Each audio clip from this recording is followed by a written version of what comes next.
Hello, hello, hello! I am Kasasagi Usagi, and I am here with more Phoenix Wright, Ace Attorney.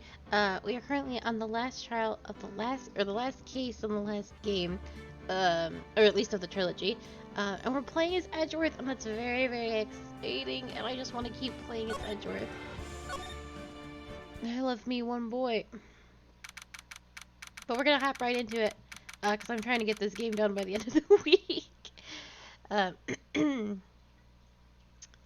Let's go. Excuse me, Mr. Edgeworth? I'm not really sure what to say. Iris, we only have 20 minutes. There are two things which I need to ask you before we reconvene. Alright, I'll help you any way I can. First, about that night. You really didn't go to the inner temple, correct? The last witness claims to have met and talked with you in the training hall. Either you or Sister Bikini is lying.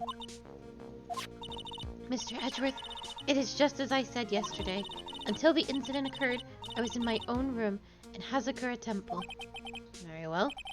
The second thing is then... that night, the temple snowmobile was used in between the time Sister Bikini returned to the main hall and when she bore witness to the murder. Sometime between 10:30 and 11 p.m. that night. Were you the one who used the snowmobile? There's only one key for the snowmobile. The only person who could have used it was me. So it was you. But why?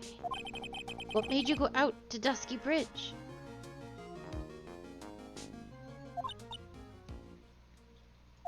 I'm sorry, Mr. Edgeworth.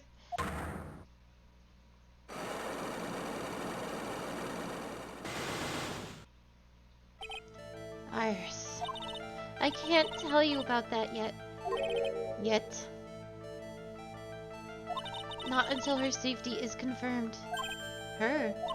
The safety of the Acolyte. The Acolyte, huh? She must be talking about Maya. Iris, look me in the eye and tell me the truth. Did you kill Elise Douanet? No matter who or what may come, I could never take a life. As I thought, no psycho locks. Very well. It is my job to get to the truth. You'll discover this for yourself soon enough.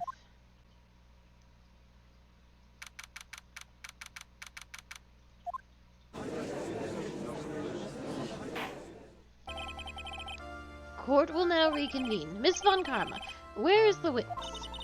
During the break, a man was detained for suspicious behavior in the gallery. Suspicious behavior? He was sketching something very intensely. Dare I ask what the witness was sketching when he was detained? He drew a terrifying woman armed with a demonic face and a vicious whip. I can only presume that his intention was to capture you. Anyway, it's time to drag this pathetic excuse for an artist before the court. Laurice Douanet, I hope you're ready. Get in here. It would seem that whip is going to get plenty more use today. Yeah. Your sketch is in a contempt of this court. Hey, I was just artistically rendering. You tried to run away from the bailiff who was trying to hand you a subpoena, correct? Look, I'm nothing but a fledgling artist training out in the mountains. I'm only down here in the city because I ran out of green paint. Well, to use the technical term for the color, Viridian. Larry, this isn't an art store, now is it? I know, I graduated junior high, okay? Look, art is all about working in the fields, isn't it? Working in the fields? I presume he wanted to say field work. I hope. That's it.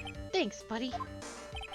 It's kind of sad that I was able to understand his mangled train wreck of a sentence. I just happened to stop in here and found a wonderful new model. See? I got nothing to do with this trial at all. I expect all of your faces to be red when you realize this mistake. Bright red. Or to use a technical term, Crimson Lake. Ah. Stop your pathetic babbling and testify like a man. Refrain from whipping me, Miss Von Karma. Cross-whipping is as bad as cross-checking. Witness, this was all your fault. Testify now. This is too much for me.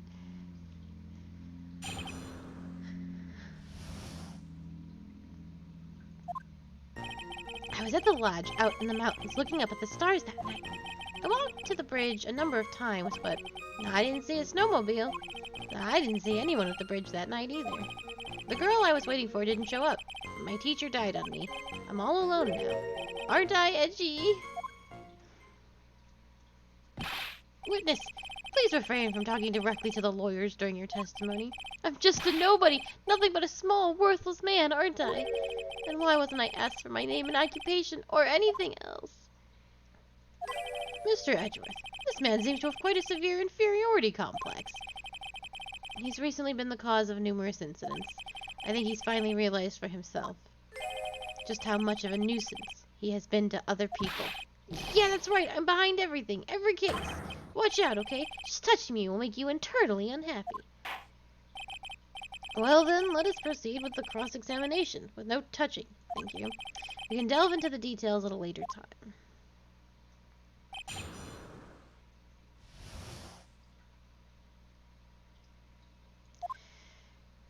I was at that lodge out in the mountains, looking up at the stars that night. Whatever is the matter, Mr. Edgeworth? This one single statement is so full of contradictions. For a moment there, I thought I was going to collapse. So, witness, any idea as to where the contradictions in your testimony lie? Depending on your answer, I may stay my whip. Okay, give me a minute. Well, it was snowing that night, so I couldn't possibly have seen the stars. The rundown shack is hardly a lodge, is it? And even if the stars could be seen, it isn't like I was there to look at them, right? See? You can do it if you try. Ow! There's only one issue here. What you saw at Dusky Bridge. I walked up the bridge a number of times, but... A number of times. How many? Maybe 5 times? I went once every 20 minutes. Which means you spent almost 2 hours at Heavenly Hall that night? You bet! Real love is about waiting with your heart in your hands. Love, you say. It was this man's intention to summon the defendant to the small shack, using this blackmail letter. Blackmail? No, that was simply a product of overflowing love! You huffy-puffy, loosey-goosey excuse for a whimpering, whining wuss of a witness. So what did you see? I hope for your sake you saw a snowmobile. You huffy-puffy, loosey-goosey excuse for a whimpering, whiny wuss of a witness, eh? Well, you see, being called those names doesn't seem to bother him at all. I didn't see a snowmobile. Larry, you really didn't see it. Hey, no need to hit your desk. I can hear you. I didn't see it. I didn't see a snowmobile. Larry, say snowmobile for me, please. Snowmobile? If you truly have nothing to hide, then why are you stammering like you just flew over a cuckoo's nest? Shut up! What is this? I don't know. Don't ask me. It seems that I'll need to start from a more obvious contradiction. I'm going to strike the blow that will finally get him to spill the beans. I didn't see anyone at the bridge that night either. You didn't meet anyone. That's right, because I've got nothing to do with this. And I'm just here to buy some Viridian paint, okay? Come on, I expect to see those Crimson Lake faces now. It would appear that simply pressing him isn't going to be enough, Mr. Edgeworth. Indeed. Seems that he's going to claim to have nothing to do with this to the end. I don't want this guy to cause us any more time. I need to slice through his obvious contradictions and keep things moving along. We saw Phoenix. We saw him fall off the bridge. Objection! Larry Butts, I can understand why you might want to throw your old life away. You're pretty pathetic and you cause all sorts of trouble. I'm sorry, but having realized just how much of a nuisance you have been, that could be considered a step in the right direction. Edgy, are you trying to console me? It certainly doesn't sound that way to me. However, I cannot forgive you for simply turning away from the incidents you create. You're totally pinning this on me. Now then, let us talk about the night of the murder. Sister Bikini, after seeing the murder took place, asked Phoenix Wright to report it. Thus, he headed for the public phone by the bridge. There he happened across a certain nefarious individual. You, Larry Butts. That's right, me, in the flesh. Listen carefully, witness. It doesn't matter if you change your name. So long as you remain pretty pathetic, you will continue to cause these incidents. That really will not change. But what do you want me to do then? Larry, what you need to change is your inner self. But for now, what you saw that night. Testifying truthfully about this one issue is all that I need from you. Edgy, I think I've finally woken up. Well, I guess I could still be sleeping. But anyway, I'll do it. I'll testify. Well, I'm not sure this will go especially well. I'll ask again then, witness. What did you see on the night of the murder?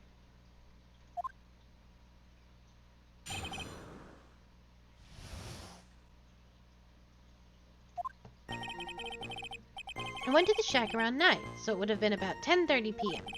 I was lying on my bedding when a white flash almost blinded me. I looked out the window, and Dusky Bridge was on fire.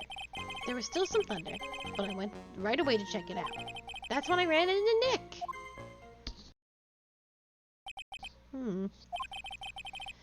You certainly saw quite a lot, didn't you? So what happened to the bridge after it caught on fire? It was like me after a 3-day stint chasing a girl. It totally burnt out, like almost totally gone. I mean, trying to cross the burning remains was what caused Nick to fall. What did you say? Oh, don't worry. It's nothing life-threatening. He just caught a cold. I never know with that man if he should be called lucky or unlucky. Now, Mr. Edgeworth, please commence your cross-examination.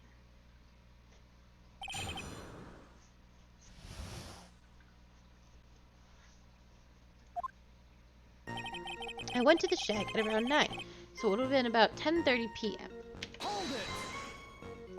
What did you do out there in the cold for an hour and a half? Well, if you really must know, I was busy being excited, I guess. Excited? Dare I even ask? I set the meeting time as 10 p.m., right?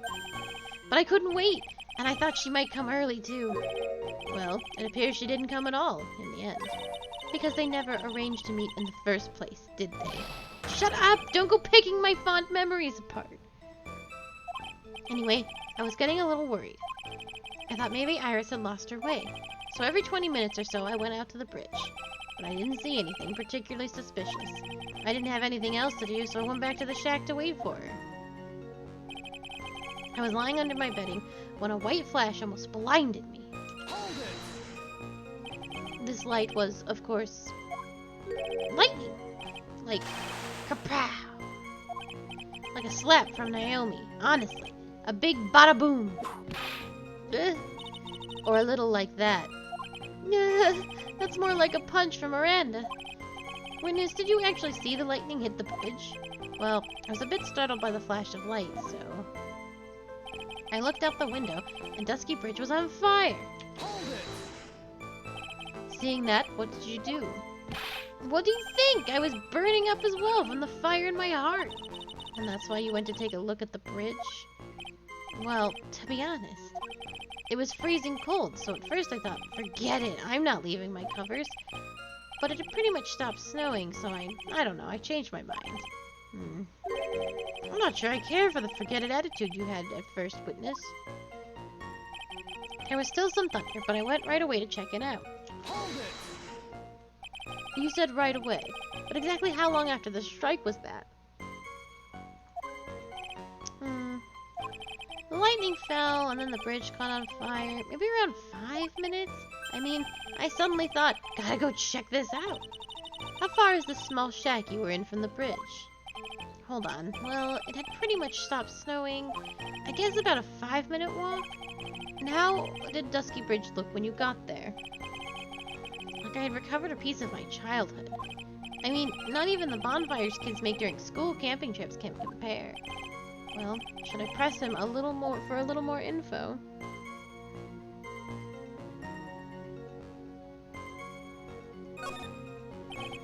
Larry, let me ask you one thing.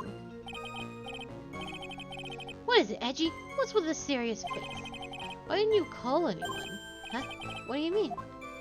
Normally, when faced with a towering inferno, one would try and tell someone. There's a public phone right by Dusky Bridge, correct? Well, of course I thought of doing that. So then let's hear why you didn't. Huh? Yeah, okay, a reason. My reason... It isn't that I didn't try to tell anyone, I just didn't have time to, okay? I arrived at the bridge, and Nick showed up less than a minute later. Hold it! You claim to have arrived at the bridge at the same time as Wright? Yeah. I thought, better tell someone about this. But then Nick came up yelling about murder. It totally made me forget about the bridge. Fire was pretty much out by then anyway. What's this feeling? I suddenly have a terrible case of unease. It was after contacting the police that Phoenix Wright fell from the bridge, correct? Yeah, that's pretty much it, more or less. He told me about the burning bridge yesterday, but there's still something that doesn't quite fit. It looks like, despite his change of heart, Larry still isn't telling the whole truth.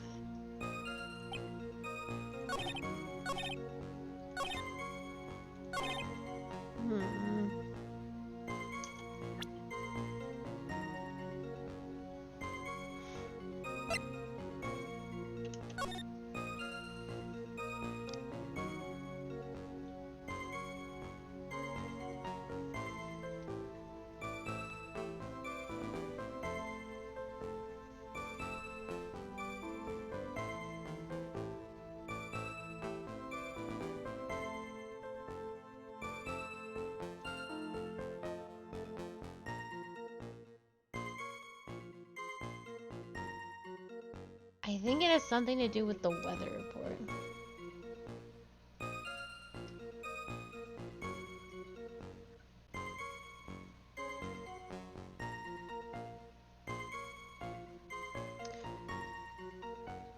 And Larry's time.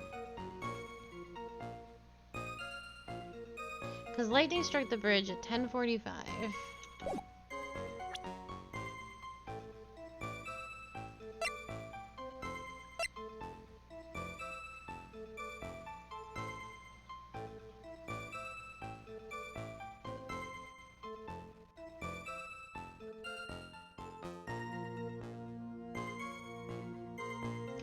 If lightning struck the bridge at 10:45, and then it took him 5 minutes to get there,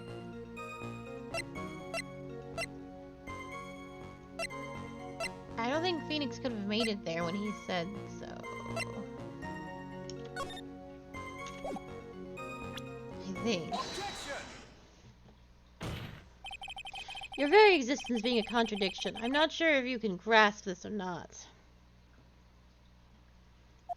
What the hey, Edgy? You make me sound like some sort of alien. But your testimony is conclusively contradictory. The problem here is time. I've never been the best timekeeper, you know? 3 minutes after Billy leaves on foot, you follow him on your bicycle. How long does it take for you to catch up with him? Terrible at those. This is much more simple. You saw the lightning strike Dusky Bridge and immediately went to see what had happened. Is this correct? Yeah. Well, I wasted about 5 minutes first, but more or less. I have the weather data from the night of the murder here. According to this, the lightning fell at 10:45 p.m. You say it takes less than 5 minutes from the shack to Dusky Bridge. Meaning you probably got there at around 11 p.m. That all sounds about right, I guess. And then Nick showed up and did his falling act. That is impossible. What do you mean? 11 p.m. is when the murder occurred in Hazakura Temple. Thus, Wright is still there in the courtyard. There's no way that Larry could have encountered him at Dusky Bridge at that time. Excuse me, I have an objection. You do? Edgy? How many times do I have to say this? I'm not Larry. I'm Louise Toinette. It has not been proven that the murder occurred at 11 p.m. The sister only said around 11. In which case, it could have been earlier than that. Watch your footing there, Miss Francisca von Kama. The slope ahead is slippery, for there is still no way that Wright could have been at Dusky Bridge at 11 p.m. But why not? It is clearly written here in the weather data report. It took around 30 minutes for the bridge to burn out. Therefore, the bridge must have been burning until at least 11:15 p.m. Which means what exactly? Wright did not see the bridge while it was being consumed by the flames that night. In fact, he did not arrive on the scene until the flames had died down. Larry, you arrived at the bridge at 11 p.m., but Wright did not make it there until at least 11:15. I suggest you stop hiding things and just tell us the whole truth. Now then, what happened during those missing 15 minutes? Ugh. I feel like I just got brutally woken up by the toilet splashback. I guess I was still sleeping after all. Oh, pinch me. Order, order, order. So there is a missing 15 minutes prior to meeting Phoenix Wright. I hardly see that as much of a problem. Yeah, not much of a problem at all. Really? The bridge is burning before your eyes, and there is a phone right next to it. Why then, did you not report the accident? Yes, witness, why didn't you? Were you there simply to watch the bridge burn? And therein lies the problem. For even after the bridge had burnt out, he was still there. Staring into space, this witness didn't even attempt to fulfill his civic duty. That's what it sounds like. But this is Larry we are talking about, and even he is incapable of being so stupid. Which means there has to be a reason for this inaction. Edgy. I think it's about time I got serious with you, dude. Just as I thought. You've been playing with us all this time. Listen, I'm going to tell you everything. Are you sure you want to hear it all? Yes. I may really say it this time. Everything. Ugh. Then say it. Very well. I have a terribly bad feeling about this, however. Let's have the witness finally give us the whole truth. Now, for this 15-minute gap, what were you doing, witness?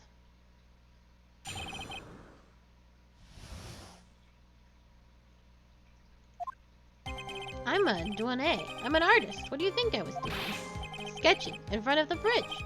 I was whipped up in a frenzy of art. The shock and awe that I was feeling, I transferred it all directly onto the page before I realized that the flames had gone out and he came running up. I suppose artists can be strange folk. That's right. I'm willing to sacrifice everything in order to draw the perfect sketch. Including the truth from the sounds of it. Mr. Edgeworth, has this removed the last of your doubts? Not at all, Your Honor. One very large doubt still remains. And what would that be? This is a surprisingly believable story, especially considering the source. So why did he think he needed to hide it from us until now? I intend to drag the reason out of him. You'll regret this, Edgy.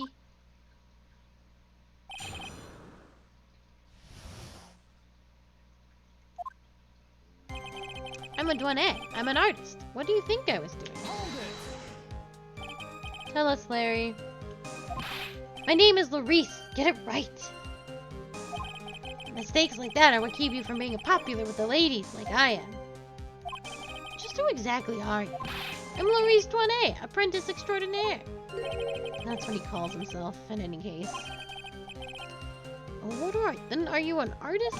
Of course I'm an artist, the real thing. Yet again, that's what he calls himself. Names mean nothing. There is only one issue I care to discuss. What were you doing? That is a very big issue indeed. Sketching in front of the bridge. I was whipped up into a frenzy of art. sketching the burning bridge. The burning bridge and everything that came with it. What came with it? You want to hear this from my lips, do you, Edgy? You'll regret this. The sketch of mine is... enough. Just take that ridiculous sketch of yours out already, Witness. What are you talking about? I don't know what you mean. That does appear to be the fastest solution. I'll leave it to you, Mr. Edgeworth. What should I do? I've got a terrible feeling that the instant this sketch is revealed, the entire world may be changed by what is depicted there. Larry, I wonder if you could show us your sketch, please. Well, well. Even I couldn't have imagined it turned out like this. Imagined what? That Laurice Duana's debut would take place here. Today, like this. Ow, ow! Show it, now! Oh hey, but steel yourself. This is the world of Laurice Duana.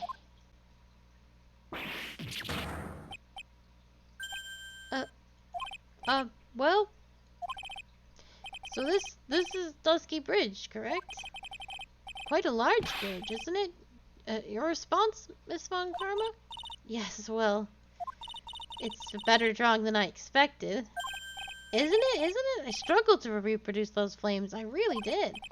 Yes, I'm sure you did. Ugh, this is going to get ugly.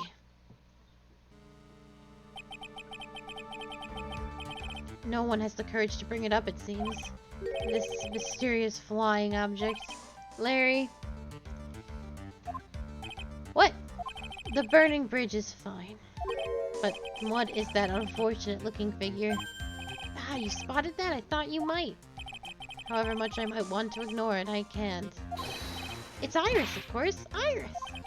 I wish she'd take better care of herself. We have to plan out for our future, you know?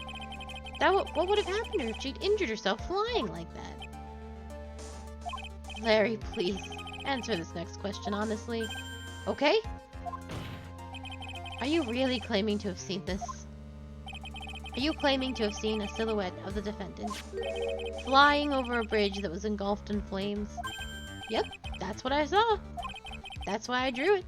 I'm an artist, a real artist. She's really high up in this picture.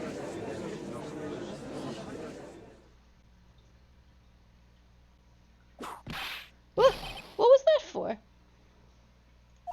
This is all a bad dream. I was hitting you on the cheek to test that theory. Please whip your own cheek from now on if you wish to test your wild theories. Anyway, no court of law will ever acknowledge that people can fly. Actually, there is some precedent for this. She was flying pretty high, my sweet Iris. She was about 30 feet above the bridge, at least. It was really something to see. This has to be some kind of mistake. Mr. Edgeworth, please bring the witness back down to earth. What? Me? This witness is your friend, is he not? Accessory to foolishness, Miles Edgeworth. Let us get back to the cross-examination, by force if necessary. Mr. Edgeworth, I expect you to expose the obvious contradiction here. Yes, Your Honor. Looks like I've got another reason to remember this moron. Well, what do you think of my debut piece? Get that thing away from me. Now, hurry up and cross-examine.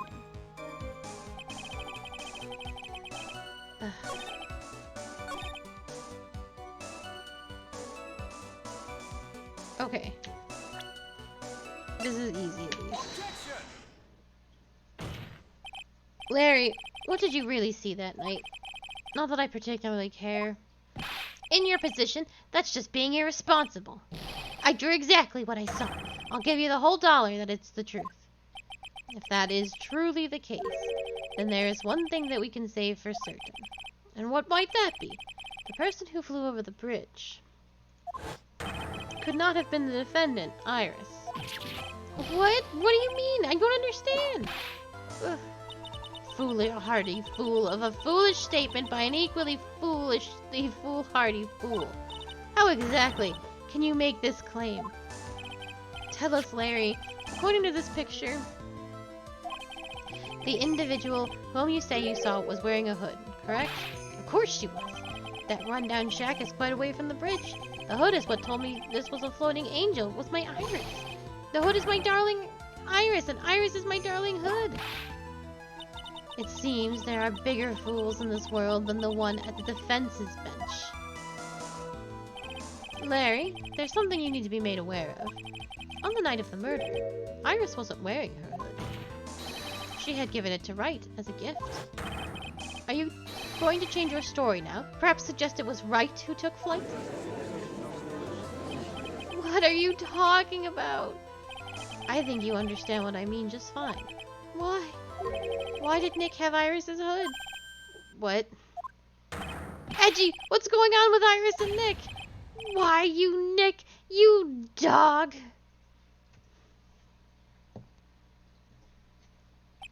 I do believe that this unbelievably mysterious sketch is destined to disappear, discredited, and discarded straight into the garbage.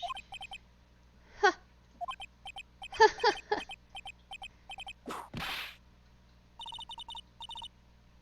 What is it now, witness? It feels like I've been waiting 25 years for this very day to come. Edgy, today is the day I get to completely stupefy you. What is the meaning of your outburst, witness?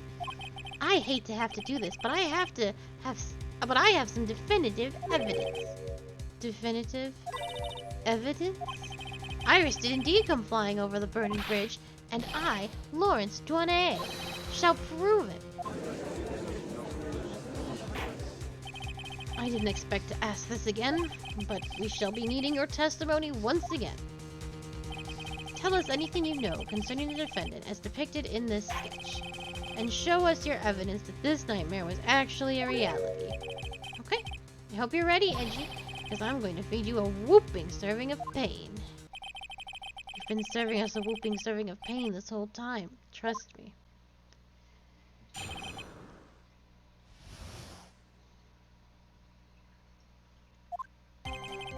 When I reached Dusky Bridge, she was already gone. I was so worried, so I frantically searched all over for her. That led me to finding a beautiful crystal spear half buried in the snow.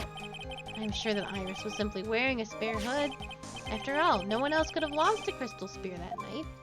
Oh my god. A crystal spear. This one. Pretty, isn't it? But finders keepers. That sphere... Where did you find it? Let me see. Around here somewhere. Looks about right. And it was half buried in the snow.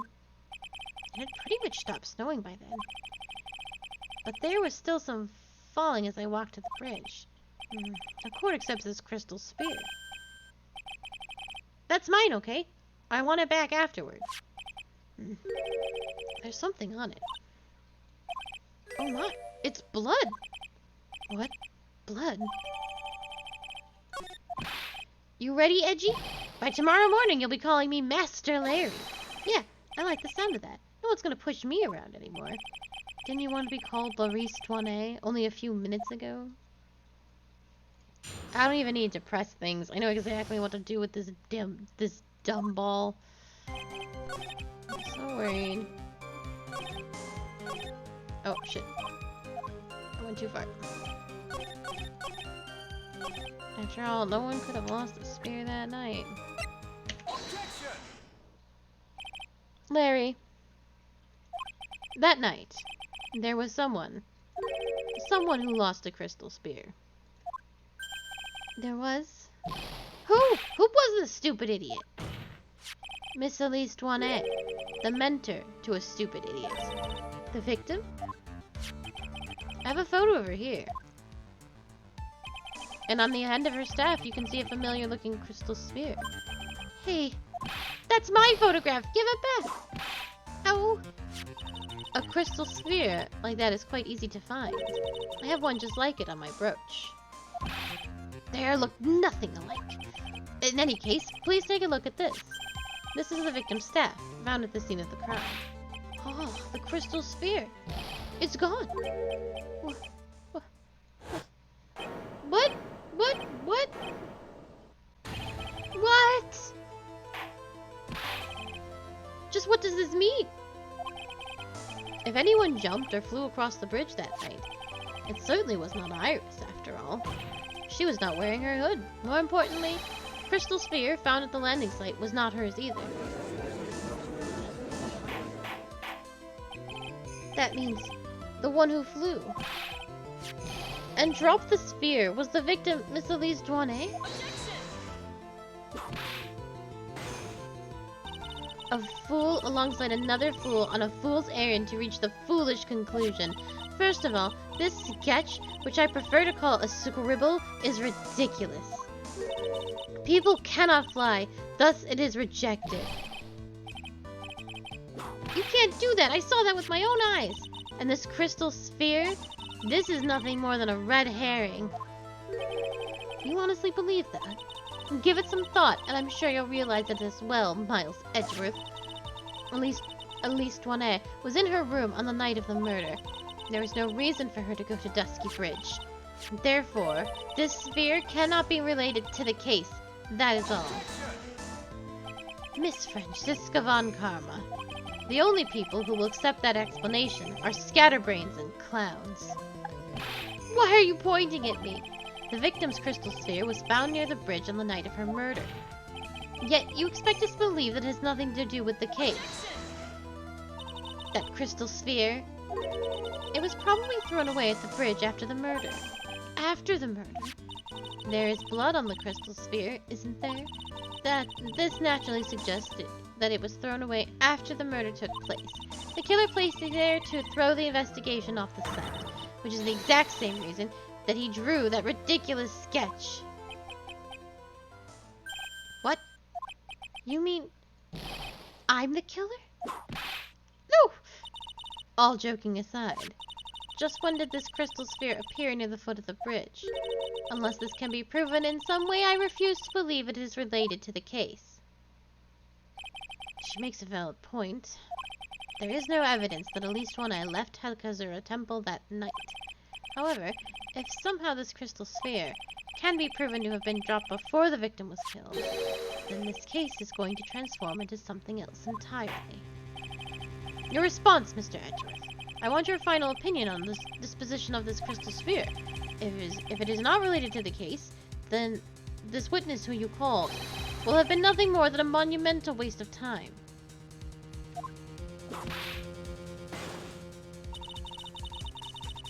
Prepare yourself for some very appropriate punishment, Miles Edgeworth. Can I prove it? Can I prove that the crystal sphere was dropped before the murder took place? Yes?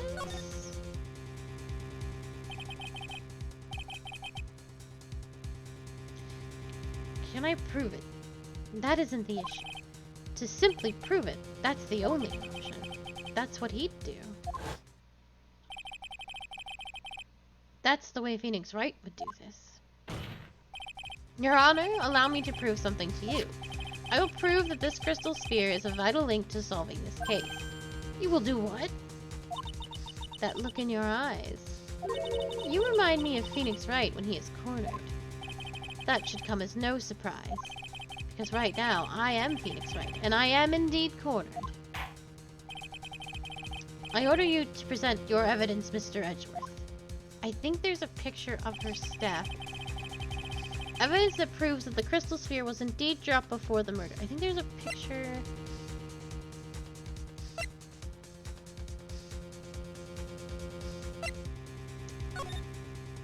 Not that one. Oh shit.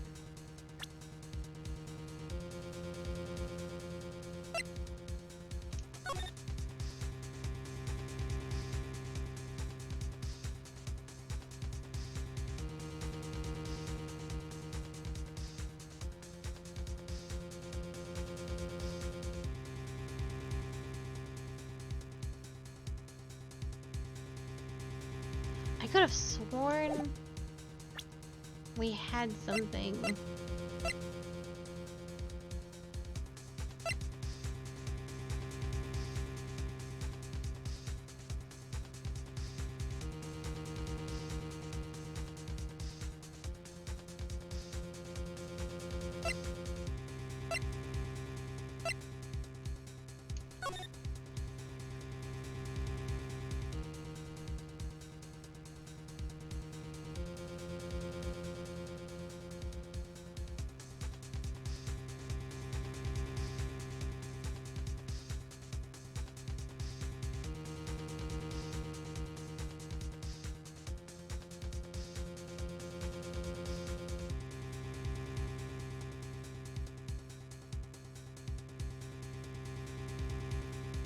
man, I don't know. Oh, found half covered in snow. I think the description on it is good enough, right? Ugh. This crystal sphere was half buried in the snow, correct? That's right! If I hadn't stopped snowing, it would have been gone. Game over. The snow would have totally covered it. That's all I needed to hear from you, Larry. Your testimony makes one thing quite clear. What? When the crystal sphere was dropped, it was snowing. Even if it was ever so slightly. Snowing? On the other hand, let us have a look at the scene of the murder. As proven earlier today, there is no snow on the victim's body. Oh. Therefore, the crystal sphere must have been dropped before the murder. What? It's not really proof. Order, order. On the night of the murder, the victim did indeed go to Dusky Bridge, and there, something occurred that caused the staff's crystal sphere to come loose. What could it have been? This sphere, there is some blood on it, isn't there? Allow me to raise a certain possibility at this junction. The real crime scene was near the foot of Dusky Bridge. The murder didn't take place in the Hakazura Temple courtyard. Only a fool would suggest such a foolish piece of absolute foolishness. Just who is the fool, and which part is so foolish, Miss Von Karma? Have you been paying any attention this whole time, Miles Edgeworth? The sister saw everything. She saw the victim being killed by the defendant in the Hakazura Temple courtyard. That's not exactly true now, is it? To put it more precisely, what she saw was the murder weapon being removed from the victim's body. That's the same thing! No, it isn't. You said it yourself. Very little blood is actually lost at the moment of a blade's insertion. If you want to talk about when the most blood would be lost from a body, that would be when the blade is removed. If that statement is the truth, then Dusky Bridge could have easily been the scene of the murder. The murder weapon was not removed, thus there is no bleeding. You are forgetting one vital thing, Miles Edgeworth. At least Dwana's body was found at Hazakura Temple. On foot, it takes 15 minutes to travel from Dusky Bridge to Hakazura Temple. You mean to suggest someone carried the body all that way? I've made it this far. The only place to take this is to the end. I just need to prove that my version of the events is also perfectly plausible. Now, if the defense is ready, the court would like to have an explanation. Please show us the method by which the victim's body was carried to Hazakura Temple.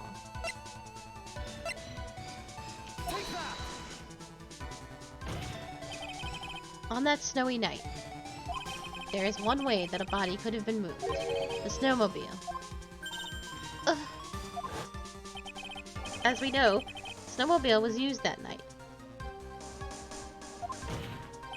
It was explained as having been used to dispose of the murder weapon, but it could also have been used to carry a body. Order, order, order. This is completely unacceptable, Miles Edgeworth. You've dug yourself into your own grave. What do you mean? The only one that could have used that snowmobile was the defendant. She's the one who moved the body. Doesn't that put the final nail in your coffin? You're too late, Franziska Von Karma. And in fact, the defense has proven something else entirely. We have shown that the case requires further investigation. What? Where was the victim, Elise Dwana, really killed? If her body was moved, whatever for? And finally, just what does this image mean? Do you need to think about that? Such a creature could never see the truth, let alone describe it. This witness certainly sits on one of the lowest possible branches of humanity. However, he would never utter a lie that could hurt a girl with whom he is enamored. He drew this, so that is something that actually happened. The defense stands firm on this point. Edgy, thank you. That settles it then. I cannot give a verdict under these circumstances. Ugh. Right. I seem to have fulfilled my part in this. It's just as I thought. Franziska von Karma, you make a wonderful partner. Excuse me? There was one reason, and one alone, for me being here. To expose the darkness lurking in this case, and then pass it on to Wright. Really? That's what this was all about? You could have just told me that from the very beginning. Then I wouldn't have had Frenzy whipping me all. Miles Edgeworth, I don't care about what you were here to do. This was my chance to finally grind you under my heel. A shame that your chance seems to have slipped you by. What a shame. This is all your fault. Such a terrible witness. I demand satisfaction. Oh, I hope he's dead. I cannot believe that the witness's testimony relates to an actual event. However, there has to be some sort of answer for the questions it raises. Have his words here today been truth or lies? Next time we gather in this courtroom, those are the matters that shall be addressed. I am counting on thorough investigations by both defense and prosecution. And with this, the rest is up to you, right? Court is now adjourned.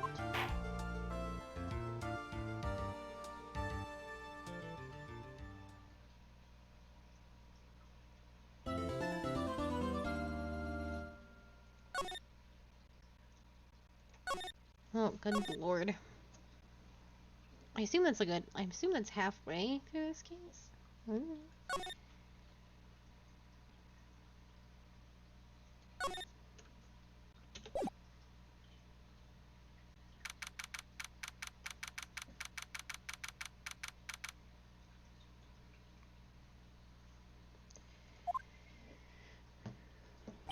I'm still up at this hour, reading through the trial record of a certain case. It's the first case my mentor, Mia Fey, had ever handled in a court of law. The horrifying truth that I refuse to accept is holding me hostage here within its pages. Dahlia Hawthorne. What have I read? What I have read, I don't want to believe. What is written here, this isn't the Dahlia I knew. After falling into Eagle River, I was somehow miraculously saved. But I ended up catching a cold that seemed to knock me around the world and back. I feel dizzy, my ears are ringing, my throat burns, and my head is on fire. But I will recover. I have to recover by this afternoon. I have to meet with the most ill-tempered witness imaginable. But I know that he will be able to help me with him, somehow.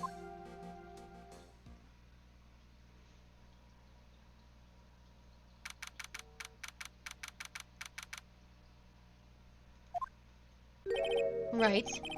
Are you sure you're well enough to be doing this? You still look a little green in the face. Or maybe Viridian, in artist speak. Actually, my fever has gone down quite a bit. How's your temperature now? Only 102.2 degrees. Nothing to worry about. Anyway, I read today's trial record. You weren't bad, Edgeworth. Pretty impressive despite the circumstances. We're not in the clear yet. The main point of contention tomorrow is going to be the murder weapon. Yeah. In the end, the Shinshito did not deliver the deadly blow, which means there must be another sword hiding out there, and we don't know about. Another sword, huh? Don't you worry about a thing, pal. I'll dig up the murder weapon myself, or I'll eat my coat. Thanks again, Edgeworth. I'll handle things from here. That is probably for the best. Actually, I was thinking about paying the old precinct a little visit. There's something I want to look into, and that is our client's background, naturally.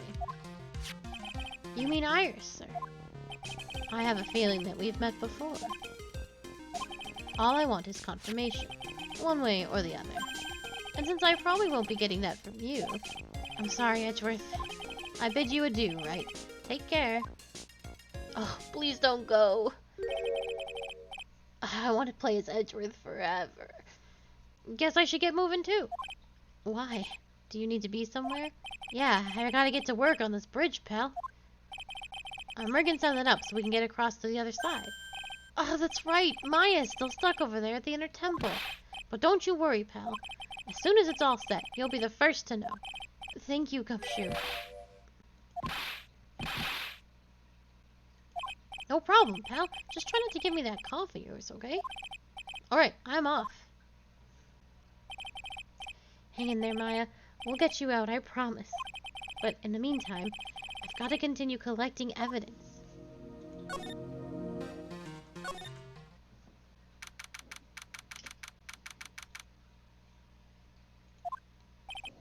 Come on, please. It's for art's sake, I swear. There's only one guy I know who would be this persistent and high-strung. Talking about the heroine here. The heroine in my book. It'll make you famous. Yeah. Enough. A fool's fools who foolishly accept the foolishness of a fool's fool. Wouldn't you agree, Phoenix Wright? Huh? Me? Wait a second. I know you. You're, Ow! Your reflexes and mine need to shape up. My brain's frying like a sunny side up, and you want to grill me over a name? Frenzy, you can't do that. Even as we speak, Nick's on the brink of death. Or so I'm told. Whip a dead horse. Isn't that one of your American sayings? No, it's not. And I'm not on the brink of anything. Come on, Nick. Tell her, would you? Tell her she needs to model for my new picture book, Frenzy's Whippity-Whip Trip. Before you ask me to model, learn to at least give a semi-coherent testimony. Before that, you'll have to learn how to live with a semi-coherent life, Larry. I don't care what anyone says. I'm telling the truth. I saw what I saw. She flew, I'm telling you. Whoosh, just like that dude with the red underwear. Don't think I'm gonna forgive you guys when you come crawling back to apologize. Off he goes. Huh. It's amazing how little he has changed with you in the past year, Phoenix Wright. Have you been in Germany all this time? That's right. Extending my perfect win record, naturally. Oh joy, sounds like she hasn't changed a bit. Has it really been a year since we first met? I'm Franziska von Karma, the prodigy. I see. I gave up a promising career in Germany and came to this country for one sole reason. Revenge. Franziska was born and raised in Germany and became a prosecutor at the age of 13. Her father was the legendary prosecutor Manfred von Karma. He had a perfect win record for 40 long years. But now he is gone from this world. Don't tell me you still hold a grudge against me because of what happened to your father. We've already discussed this, Phoenix. She didn't care about that. She was mad about what you did to Edgeworth. Phoenix Wright, you will fall before me. This I promise. But it will be for my sake, not my father's. Are we clear? Yes, Crystal. That was the whole point of the second game, where she was like, I don't care about that. Daddy lost. She was mad about what happened to Edgeworth, because she didn't know where he was either. Good grief. Phoenix Wright can't retain any fucking information in his head. In truth, I was shocked. I came back to America with the intention of defeating you. Instead, it was my little brother who was leading the defense. Edgeworth. Come to think of it, Edgeworth was pulled into being a prosecutor by Manfred von Karma as well. Miles Edgeworth told me something very interesting, you know. He said this case has special significance to you. Because it does. And that's precisely why I am here. Your personal involvement will make crushing you into teensy-weensy pieces all the better. It's probably the fever, but she's so openly hostile that it's almost kind of cute. Ow! No smirking. No whipping the sick! That foolish fool, doing such a foolish favor for such a foolishly foolish fool. Edgeworth. Make no mistake, Phoenix Wright. I came here for one thing and one thing only. To pulverize you. It's not like I thought you were here to bring me some Cold Killer X, you know. I went over the whole case file on the flight over. You read the whole thing? Yes. Every last word of every last sentence of every last paragraph. All the ridiculous things you did made it very interesting read, you know. Attempting to cross a burning bridge. Did you even consider the dangers? No. The only thought in my mind was, I have to get across. A fool who doesn't think is more foolish than a fool who foolishly thinks. Gumshoe said he'd let me know once the bridge was repaired. My, she's got to be okay. I just know it. Plus, I need to ask her about what really happened at the inner temple that night.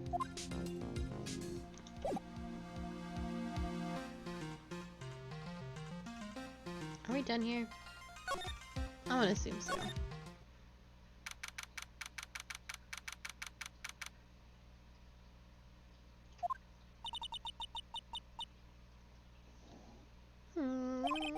That was one long sigh. Sister Bikini. My, I didn't know you were here. How are you all doing? Oh.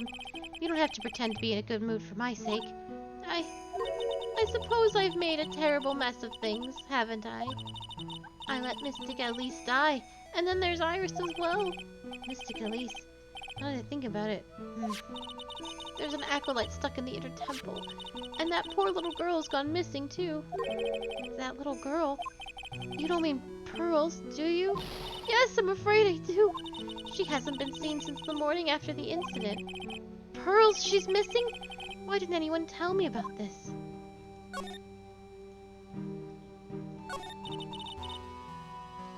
I must be getting old. I think I've seriously lost faith in myself. Are you talking about your performance at the trial today? You believe me, don't you? I'm not a liar. I would never lie. I know what I saw. I saw Iris pull the sword from Mystic Elise's body that night. I'm certain of it. At least I was until this morning. I don't see any psyche locks, so she must be telling the truth. So why are you so unsure of yourself all of a sudden? You know that artist who testified after me? I saw Iris flying, her white hood fluttering. Felt like I might start flying myself. When I saw that man testify so fervently about something so impossible, I started to wonder if I had acted if I had acted just like him when I was on the witness stand. I wouldn't take that guy too seriously. He's an artist, but all he draws is trouble, and nothing else. If both Bikini and Larry are telling the truth, that can only mean one thing. They both didn't see what they think they saw. On the night of the incident, you met Iris at the inner temple. Is that correct? That's right. I'm sure it was Iris. But Iris claims she was in her room in Hazakura Temple. I know I shouldn't have come back here that night. But because you did, Maya is stuck all by herself at the inner temple. Oh, I'm so sorry. The drafts in that place are nothing to shake a stick at. Winter is especially bad. I'll bet. The training hall looks like it's about to fall down at any second. Eagle Mountain has always been prone to earthquakes, just so you know. Earthquakes? Yes, I wouldn't be surprised if the next big one levels the training hall. We've got to get Maya out of there fast. But still, there's really no need to worry. The area on the other side of Dusky Bridge is isolated like an island. It's like an island? How so? Well, the only thing on that side of the bridge is the inner temple. No one lives out there, and it's surrounded on all sides by the river or the forest. I see. So a criminal would be trapped should they choose to flee in that direction. And as long as the bridge is out of commission, he or she will have to stay there. That means Maya could be stuck out there with a murderer, and with no way of escape either. Oh dear, yes, I suppose it does. Please, Gumshoe, get that bridge up faster. I'm curious about a few things, if you don't mind answering some questions. Oh, do you need my measurements for your investigation or something? No. I want to know a little more about the victim, Miss Elise Douanet. I'm afraid I don't know her waist size or her bust size for that matter. No. I'm wondering why she came to stay in a place like this to begin with. I mean, she told us herself that she wasn't here for spiritual training. My, you make it sound like this place is some sort of dump, Mr. Wright. Mystic Elise was here to soak up the natural beauty of Eagle Mountain, if you must know. There. You did it again, Sister Bikini. I noticed you always refer to Miss Douanet as Mystic Elise. Oh. Yes. Now why is that? After all, she's not here as an acolyte. We address all our visitors as Mystic. It makes the experience feel more authentic. And anyway, she's older than me. You must respect your elders, you know. How do you know that? How can you say for sure that she's older than you?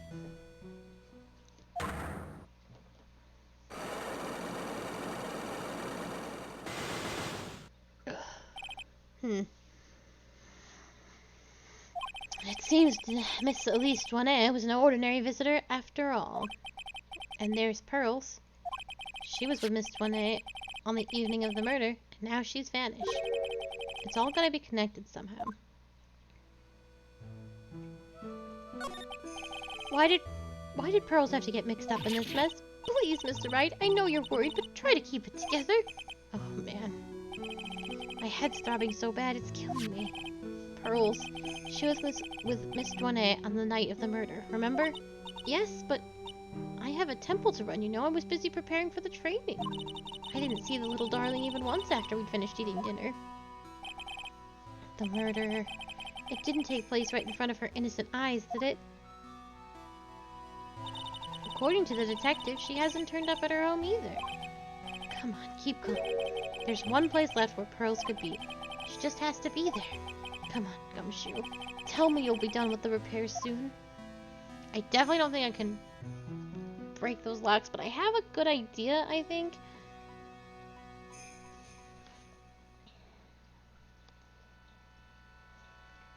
And I only think that because this is the last game of the trilogy. And there is one thing that, like, we haven't really gone over, and that's Misty Faye. We've done a lot of talking about how, like, in so many years, she'll be pronounced dead and Maya will be the head. And then Elise had the purple gem on her staff, which is what all these acolytes and stuff have. So I think maybe Elise... Ugh, it's such... I don't know. Maybe Elise was Misty? Now she's dead for real? Question mark. I don't know. Maybe not. She's definitely some sort of mystic. But the only mystic of any, like, renown that would have 5 locks on it would be Misty.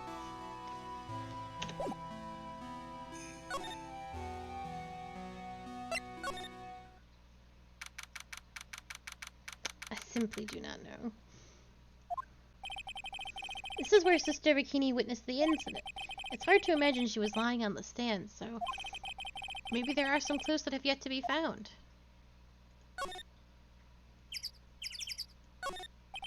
The main gate's on the other side of that stone wall. The difference in elevation is almost 10 feet. That's how steep the hillside is. Also, that's the height that the body fell from, according to the autopsy.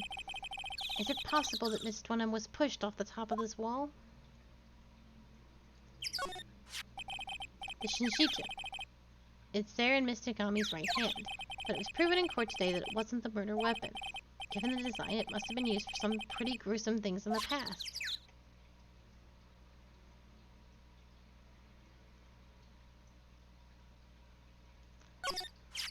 Miss Douanet's staff. Definitely remember there being a crystal spear attached to the staff.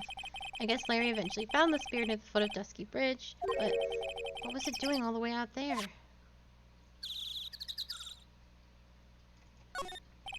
There are a few of these stone lanterns scattered around the courtyard. Without the city's glare to compete with, I imagine they would seem a lot brighter. I guess Sister Bikini must light them now, since Iris can't be here.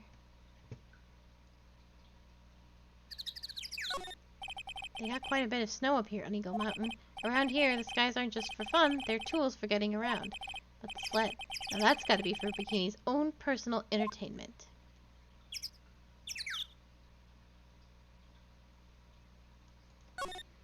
That building up there is the main hall where we were staying. It's kind of funny because it was built on a very steep slope.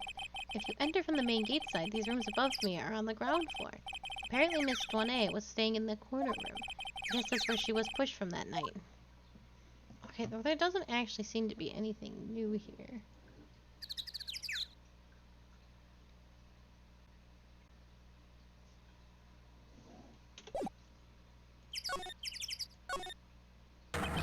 Hey! What was that jarring, inconsiderately loud yell? So this is where you've been. Keep it nice and warm, I see. Detective, have you finished the bridge? Yeah, I did. I told you I'd let you know. Well. Then I'll come along with you. And sorry, ma'am. No unauthorized entry. Access is restricted to people involved in the case. What was that? I'm involved, aren't I? You couldn't get much more involved than me. Well, yeah, but that's not what I mean. Ah! It's been a while. Scruffy. Miss Karma! Sister, please leave the investigation to me. My. Well, you certainly seem to have everything under control. I'm on your side. I won't do anything you don't want me to. As you work to pin the guilt on Iris. What are you daydreaming about, Phoenix Wright? Ow, that hurts, you know. Silence. I, Francisca von Karma, will personally guide you through your investigation, so you will follow me. She's not seriously going to follow me around, is she? I guess we go?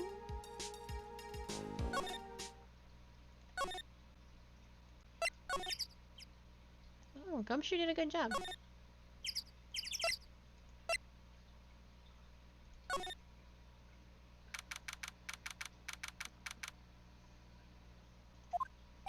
Things have certainly become a lot more hectic than before.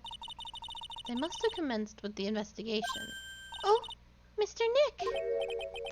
That voice.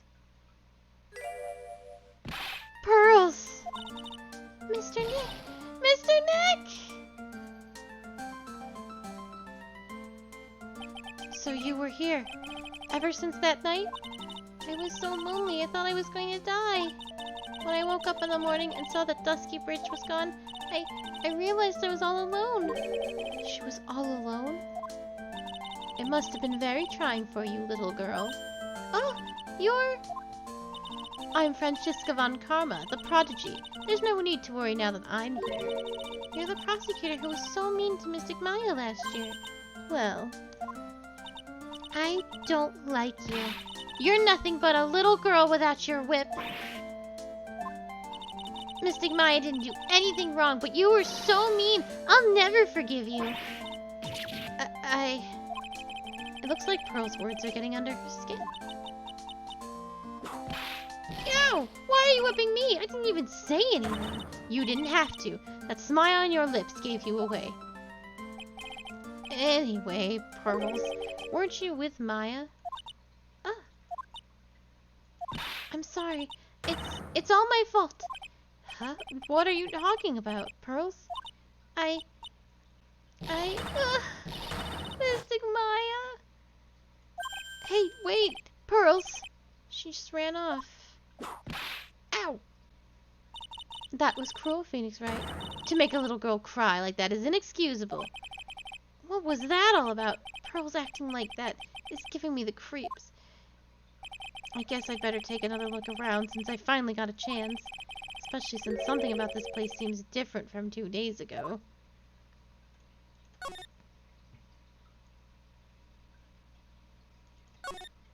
Look at all the Buddha statues lined up along this path. Phoenix Wright, do you think this is how many siblings the head nun has? Why don't you ask her the next time you see her? You know what? I think I will. And she'll probably slap you from prying into her private affairs. There's a weird smell coming from the incinerator. The door is also open, almost like it's begging me to look inside. Well, let's see what stunning clue is concealed in here, shall we? It's empty. How naive of you, Phoenix Wright. But it's a bit strange, don't you think? Francisca von Karma? I seem to remember...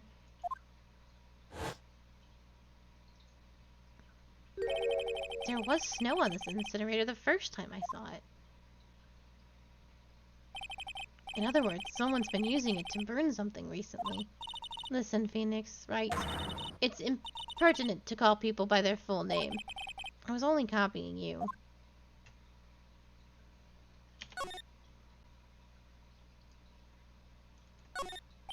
There's a little gate that leads to the garden. It says no entry on the sign, though. Come now, Phoenix Wright. What are you doing? Let's go in. It's half open anyway. What harm could come of it? but it says no entry. Don't you Americans enjoy doing whatever you like and simply say whatever? That's got nothing to do with anything. And who told you that? The sign says Inner Temple. I don't know how you're reading it, but it's incomprehensible to me. Actually, I can't read it either. Feigning comprehension isn't a very good habit to have, Phoenix Wright. She looks really happy to have finally caught me on something.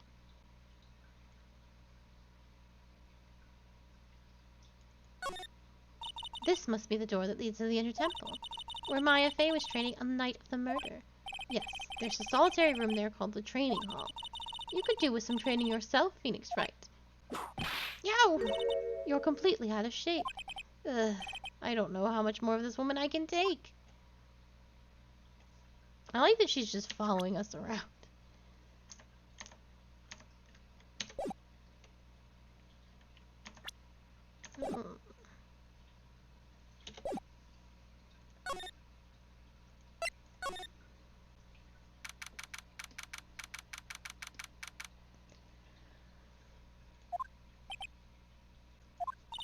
What's wrong? Why are you so quiet? Maya, she was supposed to be in here training. Yet it appears she is nowhere to be seen. What's that? That strange lock. It wasn't there 2 days ago. This whole room is really giving off some strange vibes.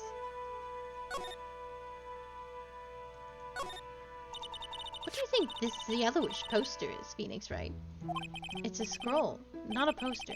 It's a picture of a woman who's actually... A woman? I don't see any woman here.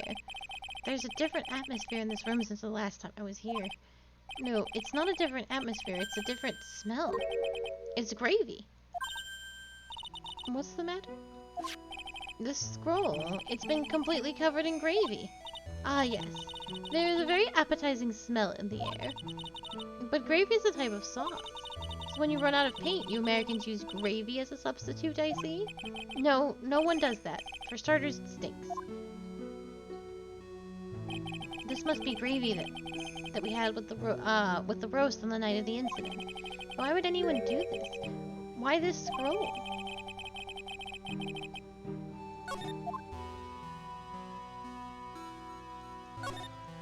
The scroll shows a picture of Misty Fey, Master of the Channeling Team, but whatever, with anyone covered in gravy. I can't make out what's drawn on the scroll at all.